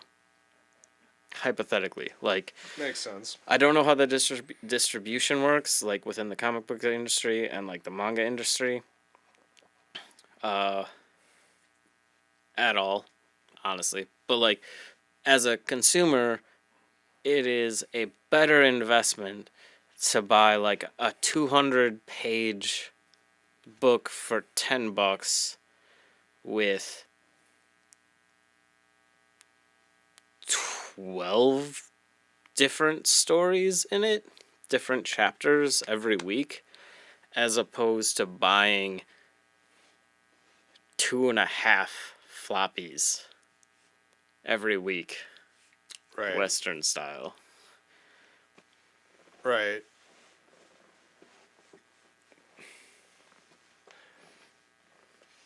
So okay, so it's a better value to get the manga as opposed to the Western comics, is what you're saying. Yeah, but you get shittier paper, more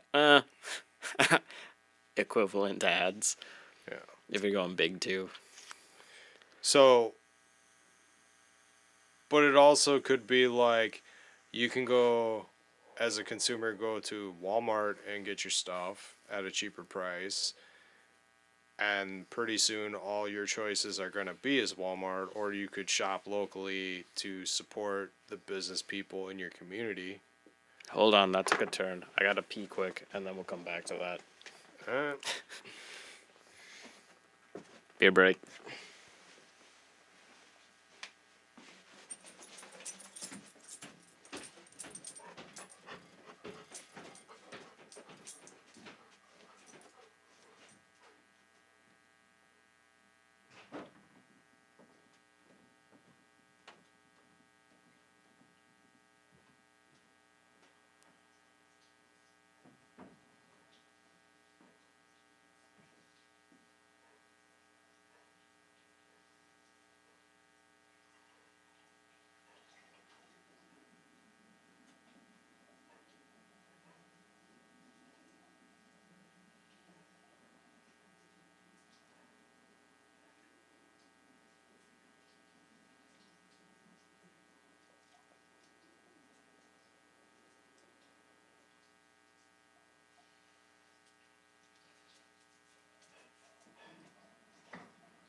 I'm going to redact my statement.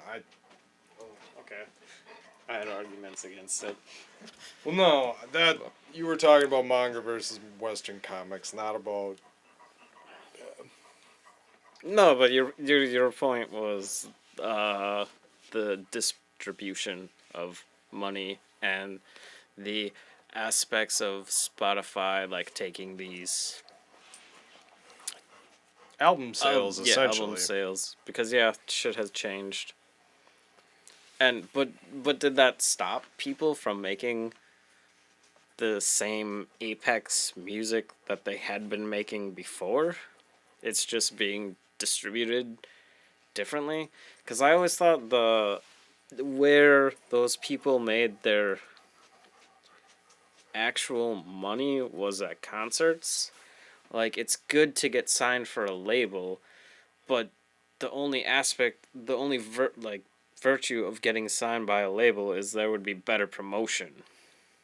Kind of the same thing going in comics. Like, it's really good to be signed by DC or Marvel, because that's free publicity. Yeah, yeah, you're not wrong there. And if you're able to, like, show you got the wherewithal to handle these characters in a means that entertains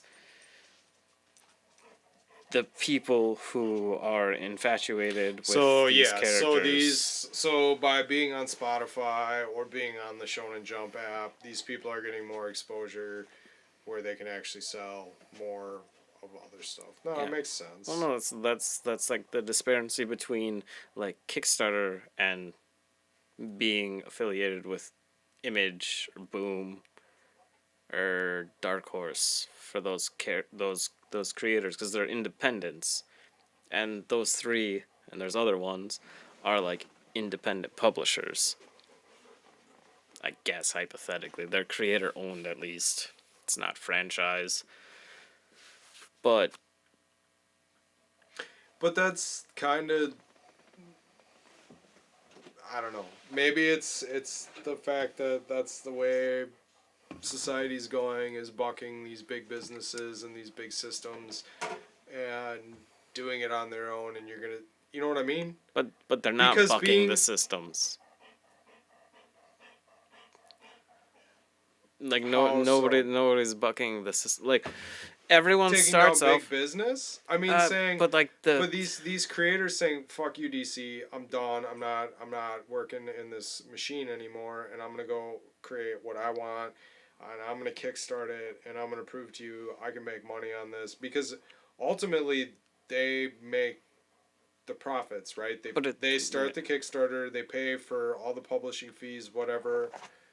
That's the point of it, to say, yeah, no, I don't need you to do all this publicity for me. I can do it, and I can make money, and I can do this stuff. Like, that's kind of the cool thing about Kickstarter. If you think you have an idea, anything, you can go there and you can pitch it to the world. But they have to use a platform. Oh yeah, Kickstarter, yeah, they get their cut. I get it. It's a different, okay, they're creating a different big business. Yeah, exactly. It's just a shifting of it. Cause that's I'm a fan of supporting the locals. Well, yeah. And at the same time, I also use Amazon. So I'm also hurting people too. Cause sometimes you need something here in 2 days. Or you can't get what you want nearby. But if I can and when I can, that's why I did Spencer and Locke on the Oz thing. I know the money's going to him. It's a good choice. Support him. Bought, I think, a pin. But anytime you buy anything, money is getting funneled back to said person, unless you buy it from third hand. Yeah, but more of it's going to them. That'd be like... Yeah, that's true, yeah. You know what I mean? Like, do you want to live in a world where all you have is McDonald's and Arby's and Subway, or do you want to be able to go to a diner and get breakfast or lunch from a guy in a town that makes the best burgers around? Oh, McDonald's burgers are pretty fucking delicious. Oh yeah, they put the crack in there so you get... All hail the clown. No, man, yeah, that's one of the cool things when you can actually go to like a tavern and just get like the burger. I love it. Yeah, no, it's nice. And like, then you go into what's happening in the world with COVID and shit, and you're watching these industries suffer, and you hear about these closings, and like, people are like legit afraid that pretty soon it's just gonna be the big corporate restaurants left because these other guys can't survive if they can't open. I don't think that's necessarily true. When I was in St. Louis, I went to 3 different like bars to Right. get food. Well, some states are worse than others. I mean, California is pretty strict on shit, from what I've heard. Yeah, from what I experienced, they're super strict too. Yeah. They everybody fucking wears a mask. Yeah. You're walking down the street in like not even like one of the big cities, like a kind of biggish like offshoot section of one, and like people are like crossing like walking their dogs with masks on.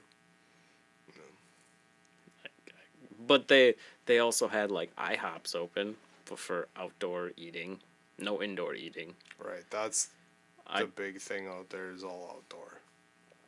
But they have the weather that like facilitates that kind of thought processy. Yeah. Yeah, we didn't actually look for like bars to go eat in, but we didn't when we were in like St. Louis. There was actually a pretty decent sports bar right by. I mean, in Wisconsin, you still can. Yeah, but they limited indoor dining capacity to like 25%. Is that a thing or? Yeah, I mean, I'd like to see the people enforcing that. Just like everybody's supposed to be spaced out in the bar. $20 as you walk into a bar, no one's spaced out. Oh, I haven't been to a bar here. No, last time we went out, we stayed outside at most of the places. We went to bars where they had outdoor areas to drink and, you know, kept our distance from people, but I don't know. Back to the industry thing, I don't know. It's clearly they're still doing okay because people are putting stuff out. People are still writing. I just was kind of curious about those services, what you thought of that. Well, no, because it is actually like a question that has to be asked because it might have been Spotify who is purchasing a big podcasting distributor. Joe Rogan? Well, no, it's Just like kidding. no, it is one of those things like with Joe Rogan. Like it's like Joe Rogan signed a huge deal to Yep. be exclusively on Spotify. So the question is what happens when Spotify, I guess we'll just say it's Spotify that's doing this deal, like accumulates enough smaller or like individual contracts that are going to be performing or will only be airing on their specific platform. But they decide to offer a podcasting streaming service a la Netflix or whatever. And the only way to actually get these programs is to be subscribed to Spotify's a la carte of the network. It's a good question. Then there'll be like the concert or the music industry. They'll have this, like you said, the content above and beyond. I've bought shirts for podcasts. Shit, I listen to Tell 'em Steve Dave. I've supported every single thing that Brian Johnson, Walt Flanagan, and Brian Quinn of Impractical Jokers has done. Like I bought, well, I shouldn't say everything, but like every comic they've done, every vinyl they've put out, like I've supported them a lot because I love that show. And now they're doing Patreon, but I haven't delved into the Patreon with them yet.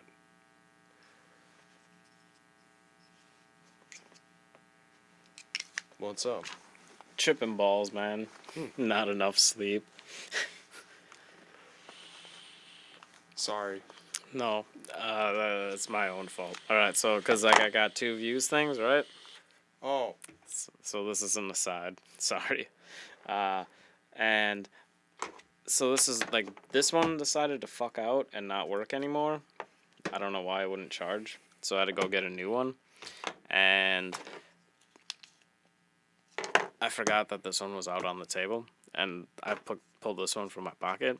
And like I just bought this and the pod. And I was like, how the fuck am I out of juice? Like, are these new ones like amped up on voltage so they just start burning through shit faster? Yeah, okay. But no, we're still good. Tripping balls, man.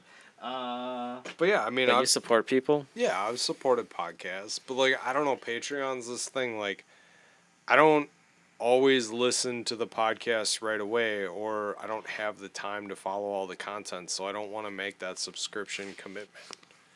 You know what I mean? Yeah, that's why I've never actually done it. Like I was really close with Mysterious Universe, but every time I get to that point where I'm like, well, you have to do PayPal, and I don't want to fucking do PayPal. I just want to be like, here's my thing. Let me listen to your shit. See, for But- me, it's I don't know. Lately, I've just not been interested in what they're talking about, but also like No, it fluctuates with them. yeah. So there's that. Then there's okay. You get a extra part of the podcast that comes out on Friday. And it usually comes out early enough in the day that I can listen to it at work and be done. But then there's one that comes out on Tuesday, and then there's that extra content. Like, I don't know when I'm going to consume all that. And there's also other podcasts I like to listen to try and stay current with. I just feel like it's too much, and I don't have the ability to consume all of it. So why would I pay for something I'm not consuming? Well, you just have to be offering a service that makes it worthwhile for somebody. But that's the pitfall with the free media as opposed to paid media, because if it's free and you don't watch it, like, you've not lost out on anything. But if you have to pay for it, even if it's a minuscule amount, that's gonna put up some kind of defense mechanism about Like, I following need to consume this. I paid for it. I need to consume it. It'd Right. be like throwing food away. Right. So yeah, that you have to consume it, or like you're not going to consume it because it's not worth it. Even though you derive some sense of enjoyment from it. Right. But yeah, if there are too many fucking options, like Yeah. cuz I've noticed it with YouTube channels, like there are certain channels that I do watch like every day when they post shit. Or there are YouTube channels that I'm subscribed to, but I only watch like certain videos from that network. And if I don't watch it like ASAP, it doesn't matter. But because I can just go like through the timeline and like get it when I want to watch it. And some of these people, like a majority of them, have like Patreons and merch shit.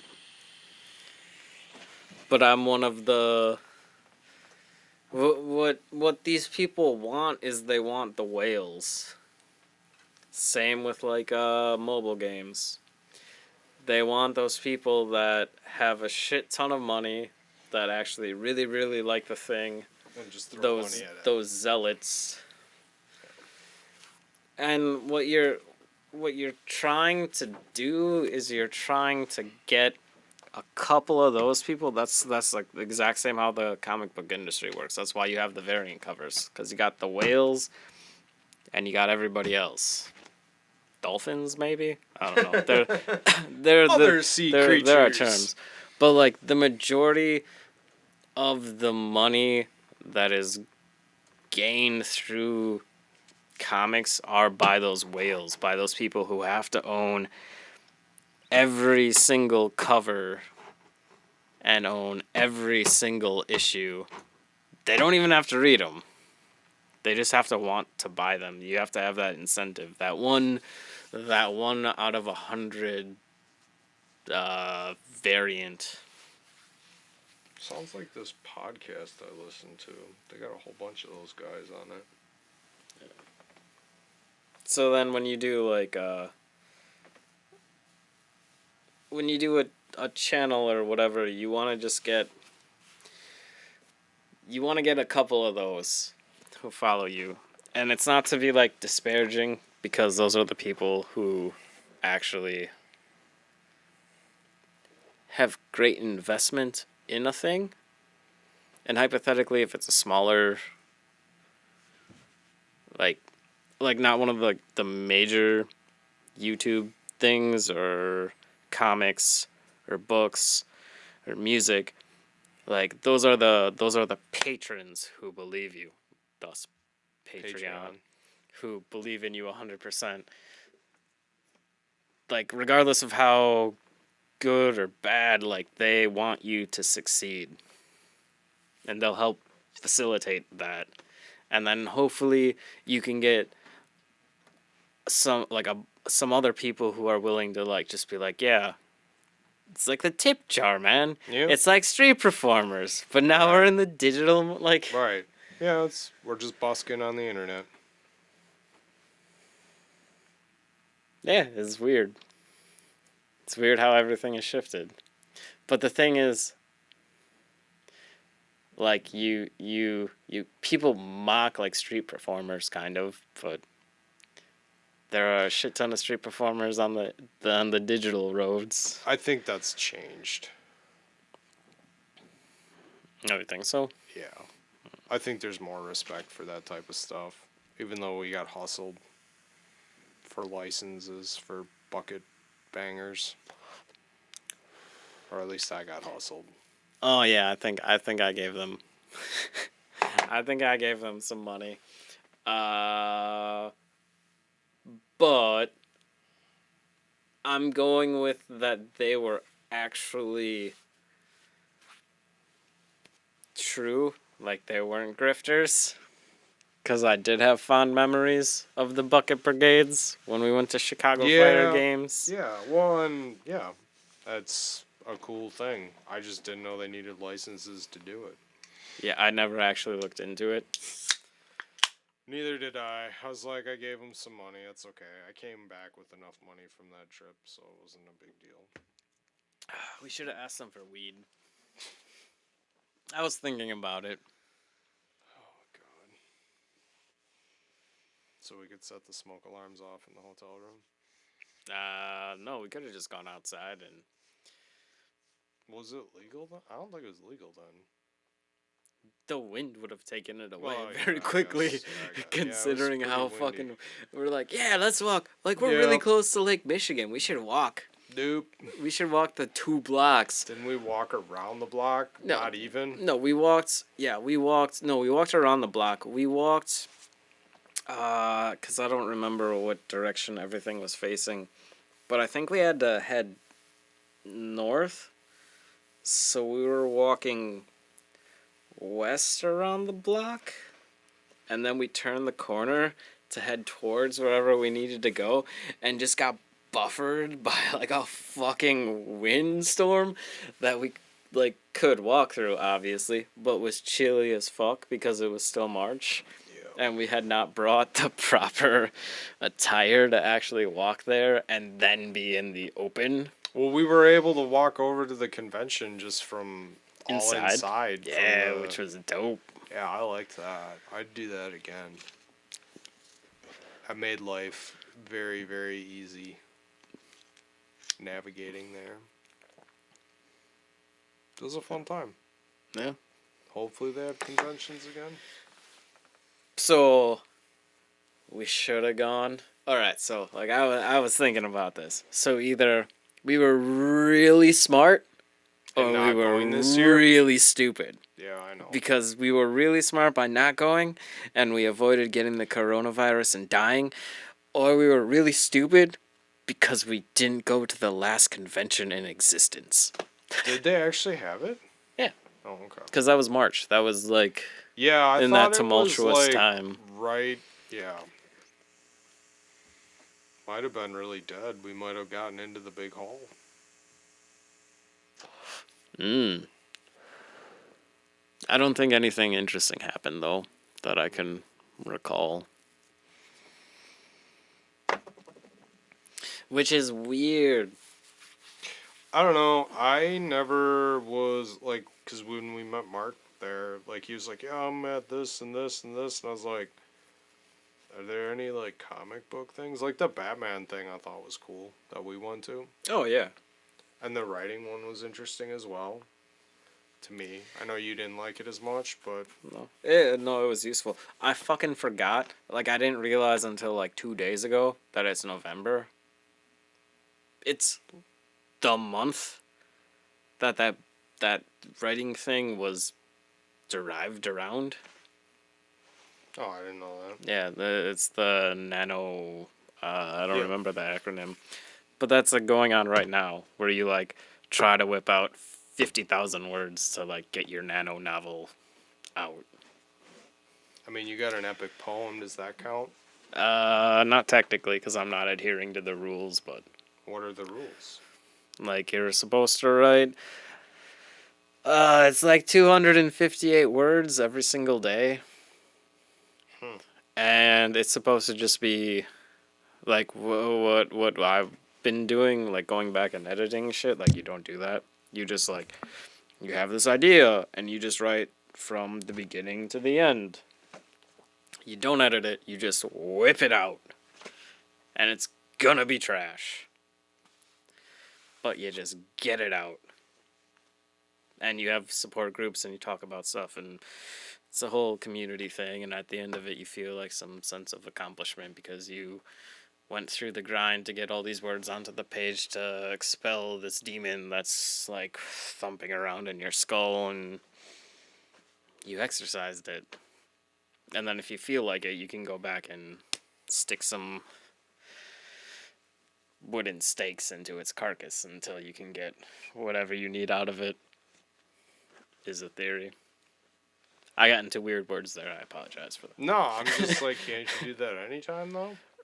Well, you can. It's like a writing well, exercise. no, It's no, like no, getting no, one no. of those journals with writing prompts in Hey, it. hey, you know how like you think drinking is an issue? Yeah. Like you could have done that anytime.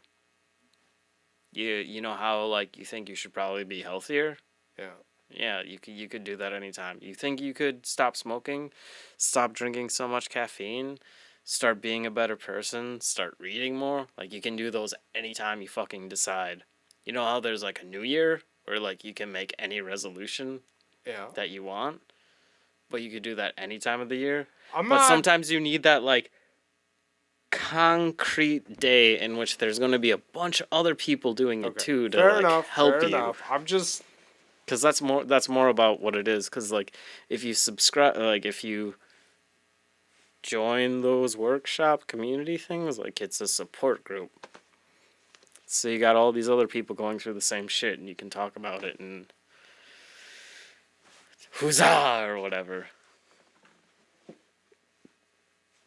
I'm not very community oriented in that aspect. I'm Mr. Don't talk to me at the comic shop, so But they'll talk to don't- you anyways. yeah, I don't.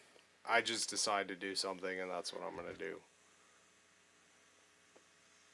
But I get it. I didn't mean to demean it. My bad. Oh, I didn't think you were demeaning it. I thought you were asking like a poignant question. Like you were curious about it. Well, yeah. I mean, it makes sense the way you described it. Like I get it. I just maybe because like everyone's like, oh yeah, new year, new me, blah blah blah, and then like 6 months later, or not even 6 months, a month later, like, oh yeah, it doesn't matter. I'm just like, but if that's what you wanted to do, that's what you should do. Yeah, but there's stuff everybody. The support. Well, there's no support group with that, but like the The nano wire. yeah, thing. that makes sense. You know, you're all getting together and collectively doing something. Makes total sense. It's like people who go and paint models together.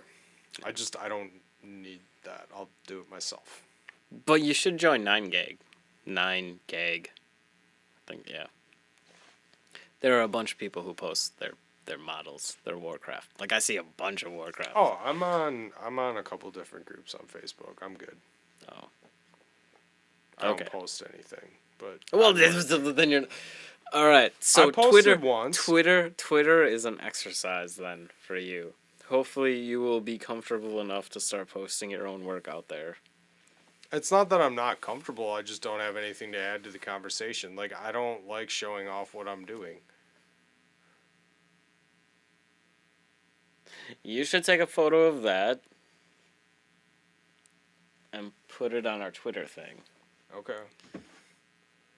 Well, not like Should I? some, Yeah, I'll not some do it. laissez-faire fucking If I paint tomorrow, I'll do it. Across the I was room thinking, shot. if I'm thinking about painting tomorrow, I'll set everything up and I'll do it. I'll make some comment. Maybe I'll just put all the shit on my shelf on the table and be like, look at everything I did during the pandemic. Total lie, but Yeah, and painted then, a lot and, of and then shit. and do like the hashtag pandemic goals or whatever the fucking hashtag is. Take a picture of my bookshelf. I read all of these this year. Well, I mean, like, shit, you could legit I got a put pretty big stack. down what you actually read. And Yeah, I got a pretty big stack. I just don't remember what I read before, what I was reading before Dresden. I think I was in the Warhammer tomes. Yeah. No, because, like, you were putting off Dresden until you got to the end of it. No, I stopped. I paused. No. But I told you I had to wait until I finished the book. I wasn't going to stop halfway through that one book. And then I finished it. And then while I was waiting for Battlegrounds, then I finished it. With like a week to spare, too. Who's But yeah, I'll post something. I don't care. I just don't. Well, no, you were just saying, like, you wanted it to be a space to be creative. This down here? No, the Twitter. the Toucan Rant Oh yeah, no, I'm franchise cool with that. or I'm whatever cool with the that. fuck you had said. Yeah, I'm cool with that. That's what you had. You said that you wanted it to be for you, which is cool. No, not for me. For us Yes. and Kai. Yeah. Well, He can jump on. Yep. He inserted himself into that conversation real quick. Well, no, that was cool. You're podcasting? What? I fucking- What? I fucking love that. That was was super pumped. cool. Yeah. No, he did good too. But no, it's just having. This is gonna sound dumb, but having something to do in the accountability. I just don't want a whole group of people. But like, if I know, like you, like, I had to figure out what I was gonna do for my brief, and I did it. I put it off last minute because I was really hoping that book would show up. But like, I have to read this, and I gotta take notes, and I gotta be able to have talking points, even though whatever. I don't. Tonight doesn't really matter. Yeah, we went off the rails hardcore. Right, we talked to Macomb So all thank of like so 15 so minutes. thanks for listening thus far. Yeah, but I don't know. No, I fucked up because I didn't get No, it doesn't matter. everything. No, it doesn't matter. That at least you got a lot of progress. Like that's the thing though. Like you wouldn't have written that if we weren't doing this. So at least you got something out of it. That's cool.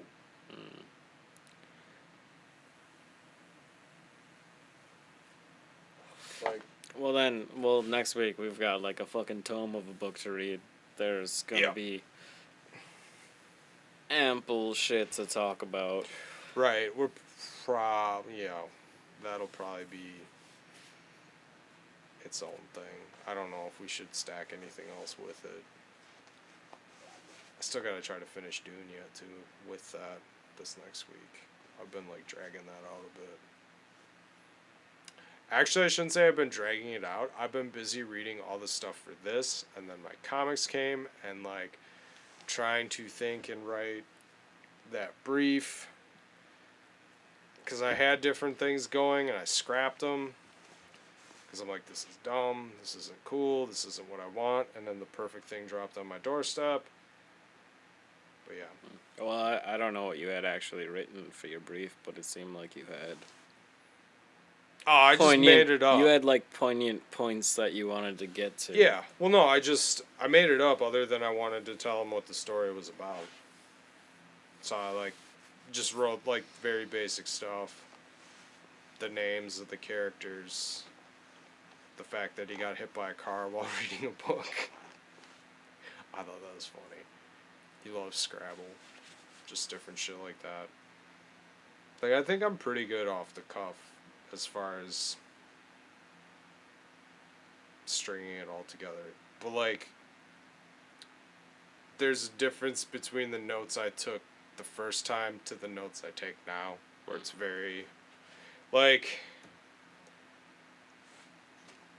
I don't know how deep you went into the Freya's wedding, but like, did you notice the keys thing? Like, she gave him her keys. To Thor? Yeah. To where? Yeah. I know there's something about her and red gold stuff. No, I thought it was. I'm like, what are keys? Like literal like keys to the kingdom. And like, I went on this deep dive, and like, there's like a whole Norse thing about keys, which was super interesting. Like, not the point of the story at all, but like those keys and the symbol of status that they give, like, is super interesting. I don't know if we want to really talk about it now, but because like, No, educate me. if you look at what a key, like, keys provide access as well as close off access to things, and you look at the status that brings, like, they were often given to women, and they were often given when married, or women in power held the keys, because keys are usually they symbolize the control over the household. Like, it was kind of an interesting take on things, especially considering, like, you look at some of the stuff that came after them, and women were very like, no, you're just like the side piece, bitch. You know what I mean? No, there was like a lot of articles about it. Like, they're kind of rare, but they've found them in a lot of graves with the people buried there, and 9 times out of 10 it's women. There are men who had keys as well, you know, got your treasure chests and shit, but it was like a household thing. And Freya being a god and having that power of her over her household, even though she's not married. Well, no, no, she is. She is married. It's a weird thing. She is. It's a super weird thing. I have a thing like rattling around in my head. I don't remember dude's name, but I wonder if he's a cuck. Oh. I mean, Because, based on like, the stories that we've read, it's not bas- that far out. Like from the limited research I've done about it, for some reason he's just never around. He's like off doing something. I don't know what he's supposed to be the god of. Battling valiantly so that he can die in battle and go to Valhalla, obviously, No, I and think fuck all the bitches. I think he's got to have like some. Well, no, man. Like Freya is the the goddess of war and the goddess of fertility. Like, he doesn't need to be fucking other bitches. He's got the primo pussy available to him whenever he decides to to dip his dick in that wig. Maybe she's a prude. I mean, not the way you wrote it. But No, but she's not. No, she really couldn't be if she's the goddess of fertility. Yeah, you're right. A freak in the sheets. Yeah, nah, it's just weird because I don't know what he's doing, but it's actually more interesting than that all the giants want Freya? to get Freya exclusively. Like I sort of started it with whatever giant man's name is that I don't remember. But there's like this idea that we had discussed before about how the current religion uses I don't know if we actually discussed. I think we did. The current religion uses the old religion as demons. And since the giants are descendants of whoever the fuck Odin Vivian V killed, they're being propagandized against to be viewed as lesser when they're also equals. And so they're trying to reforged the bounds that were broken when Odin decided to like sever the household kind of thing. So that's why I had the fee fi fo fum. I want a hose plump bum whatever the fuck the words were. Where it's like that weird mirror aspect of what's going on. Like this the same thing with Farron, where it's like this is the story that is being told to you about how this person is like bad, but like in actuality it's the people who are telling you the story that are actually bad, not the players in the act. Right. So like maybe the Giants like That's the old religion, and yeah, they're well, the new religion. well yeah. Or not even religion, like the I don't know how it works with like Belief structure. yeah, but like the Giants are painted as these bad people,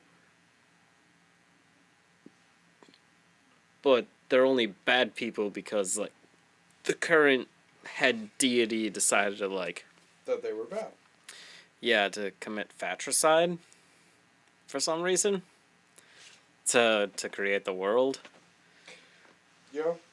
I mean, I don't remember what it was, but I think probably Mysterious Universe, they were talking about that with the pharaohs. And, like, all of a sudden there was a pharaoh, and, like, they completely changed the belief structure of the Egyptians because they painted everything bad and evil post that, but then that's what you read. Oh, was that the Tutankhamun thing where there was like the other pharaoh that was Right. buried next to him? Right. Then Tutankhamun was trying to like suppress his evil energies. Right. Yeah. It's an interesting concept. I mean, your point of. I mean, you always got mad that Harry was an unreliable narrator, but the narrator does control the view of the story. So it's almost like, you're only looking through Asgard's eyes at the situation, and you're not looking at it from the perspective of the Giants. No, I'm pissed about him being like to being a like I'm cool with him being an unreliable narrator because that makes I just meant a coy it's in narrator. It's in the eyes of the narrator. It's No, not I just actually. It might not actually be what's happening. I don't like information being withheld for the sake of it being withheld for a plot derived reason. I get it. I'm just saying, a narrator, like you said, Harry's the narrator. You see it through his eyes. It's also interesting that Butcher then flips it around and you get different scenarios from other perspectives. Like specifically, like when Harry, like I really liked when Harry died, right? Even though I was really pissed about that. Super pissed. Right. Reading the short story from Murphy's perspective and from other people's perspective. Was it Murphy's or was it from Molly's? No, it was I from think there was Murphy's. one from Molly's perspective too. That was the winter after she had taken the mantle.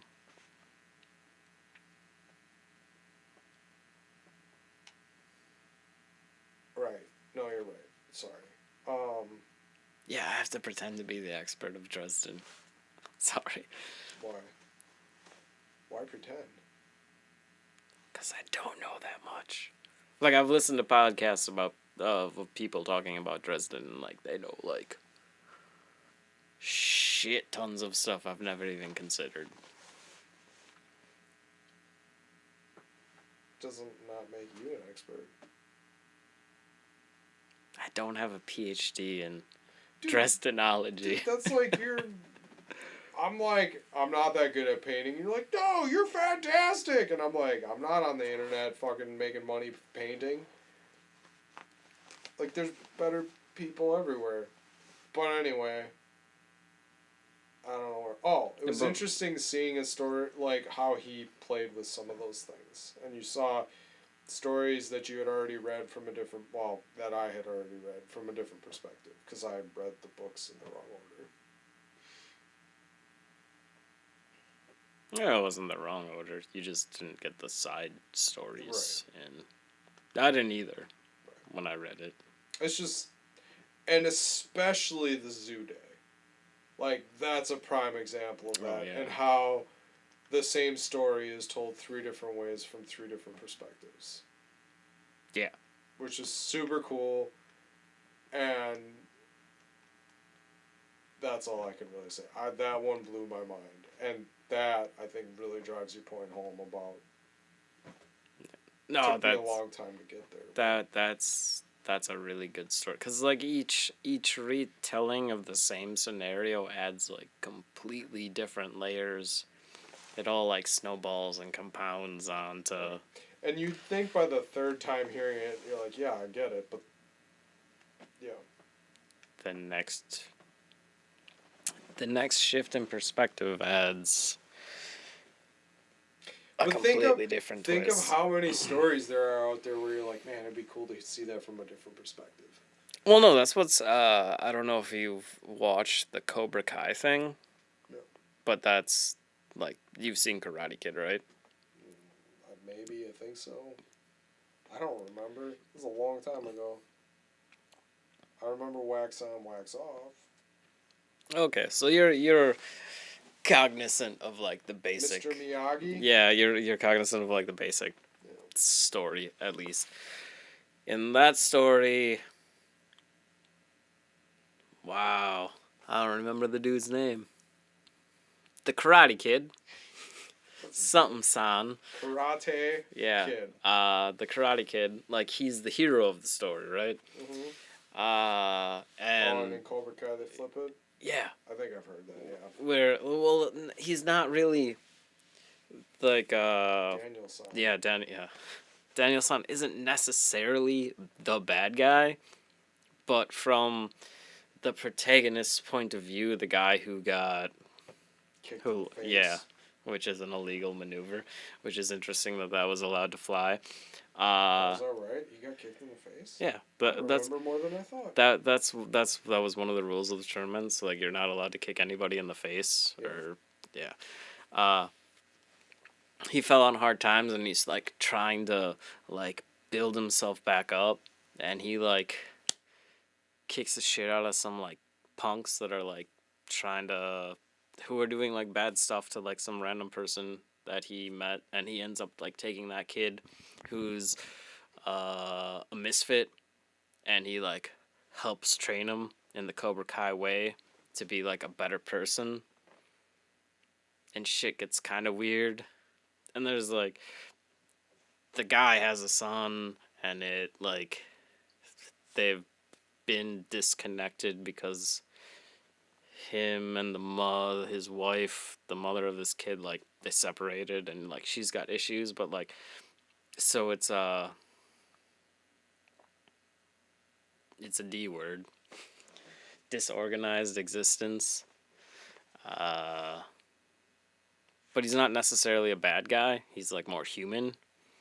But he's been portrayed as a villain in that movie, and in this recanting of the tale, he's like showing from his perspective why Daniel-san is like the true villain. He's not this virtuous paragon that everybody like who watched the movie thinks he is. Because it just points of view. Which is interesting. That's the same as the guy who does the Zach Morris's trash videos. Talks about how shitty Zach Morris from Saved by the Bell is. He was like this virtuous guy, supposedly. Teaching all the kids in their after-school specials. I never watched that show. Neither did I, but the way he picks them apart is pretty funny.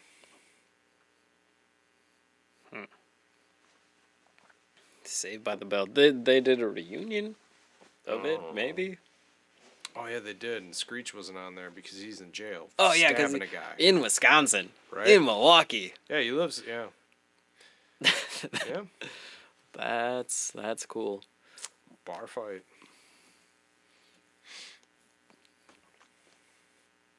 It's kind of weird how exciting that is when you like hear people, like famous people, are like kind of close to you. Yeah, we I were don't. like 3 feet away from Scotty Young, and I'm like, "You want to stay in line?" No. Okay. I wasn't saying in that context.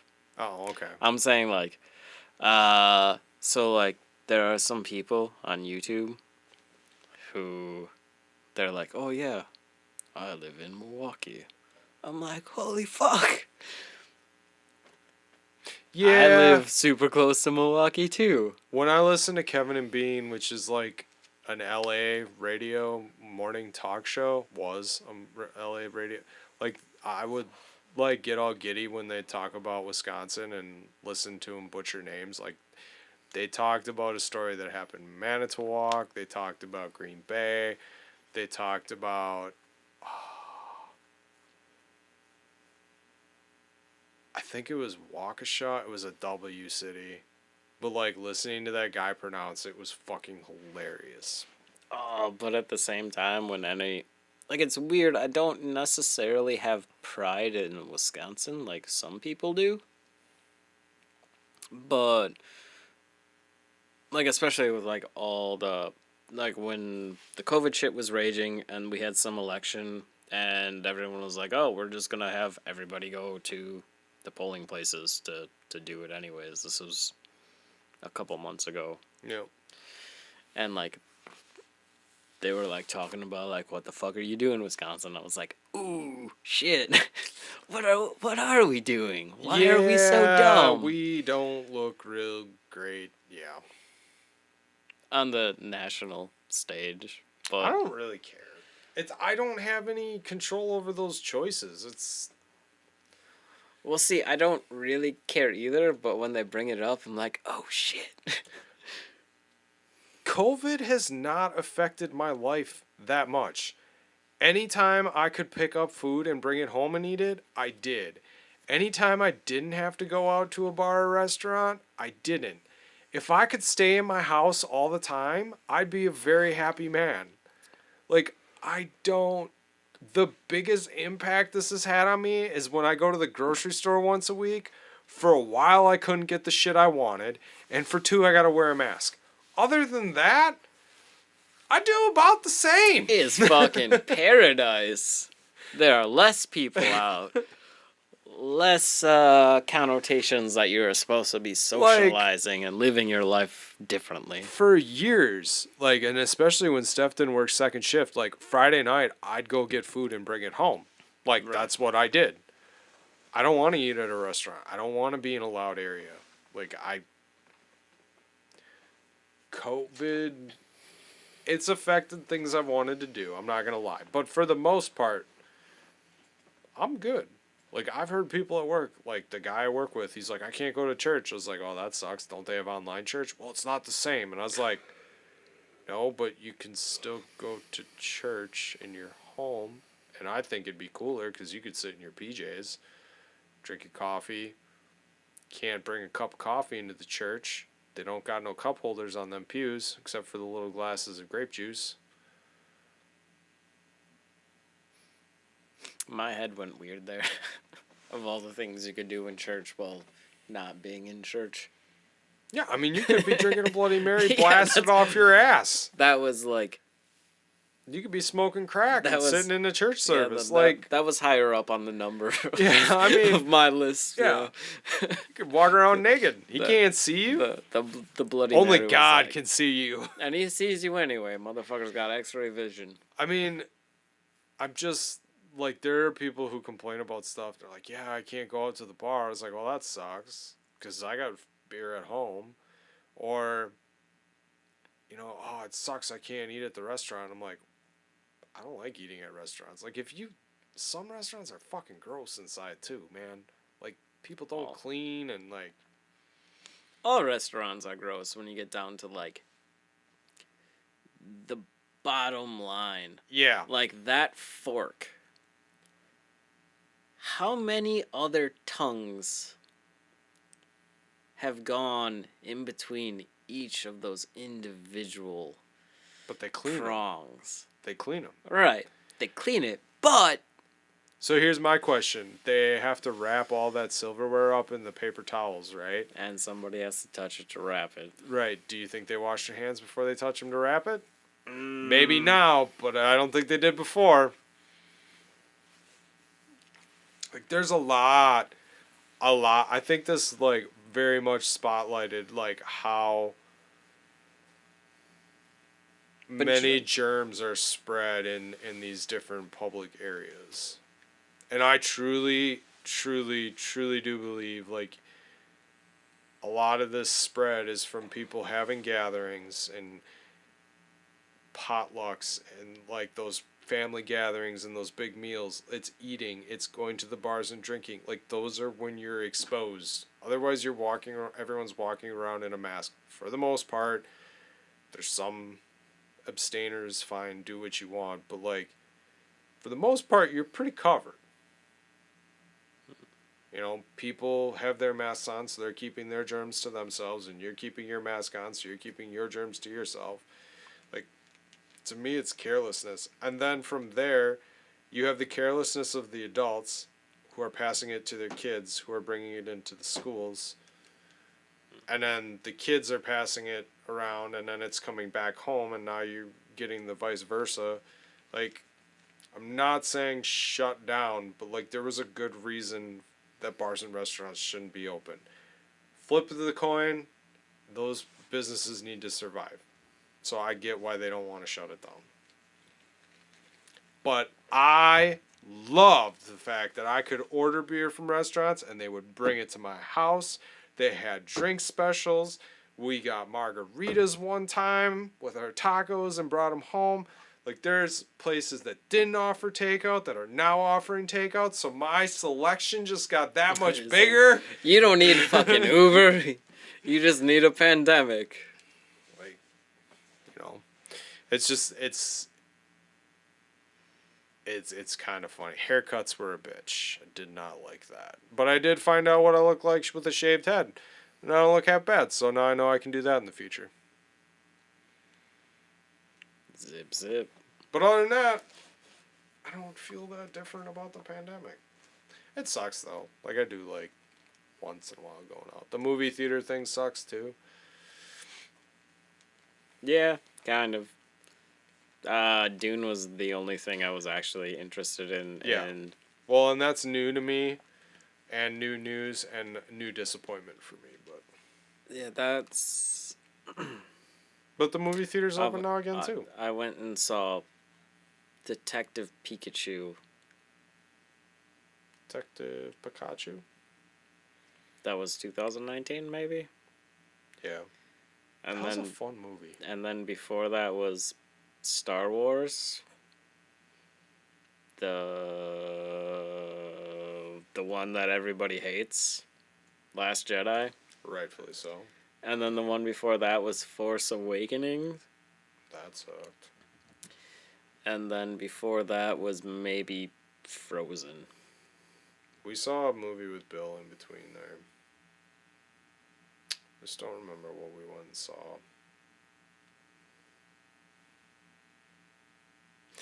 Bill, if you're listening, can you put it in the comments for us?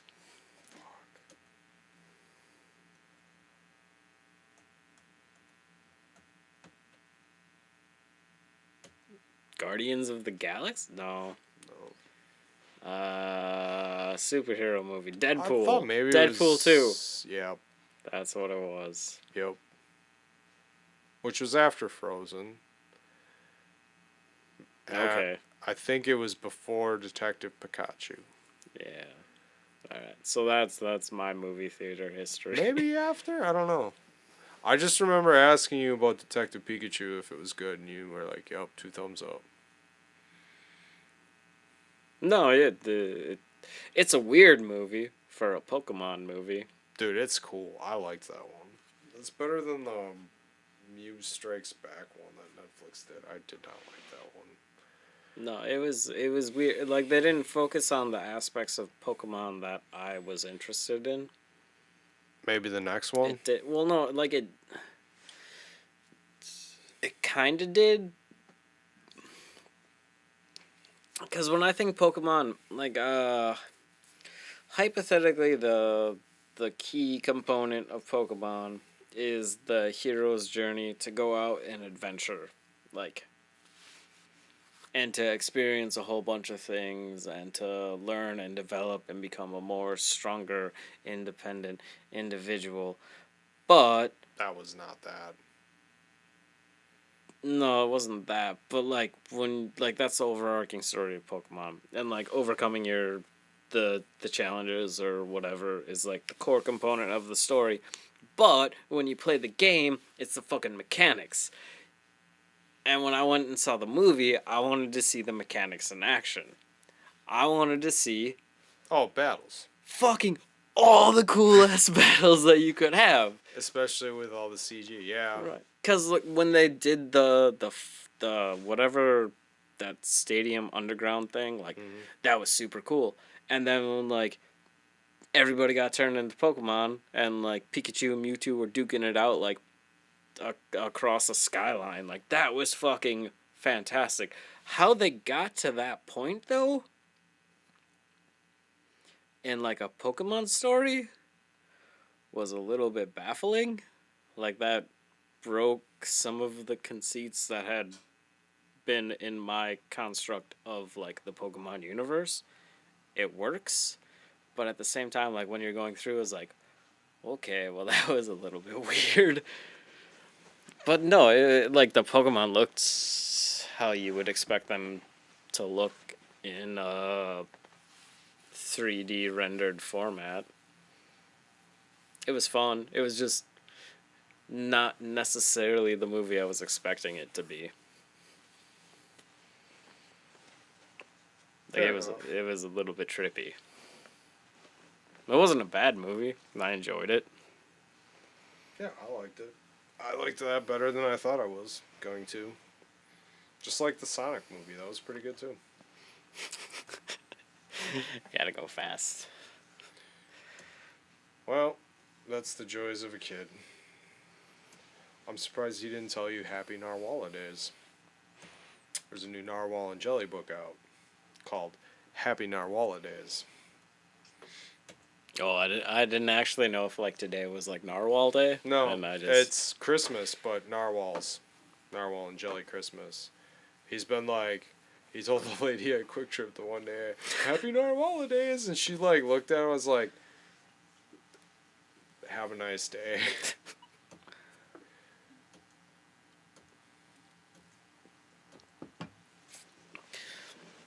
That obviously determines who's your in-group. Who does and who does not know about Narwhal Days. I don't know, man. He expects everyone to know everything he knows about. If not, he'll teach you. You but, don't? I mean, for the most part, like, there's a lot of shit he comes out and tells me that I had no idea.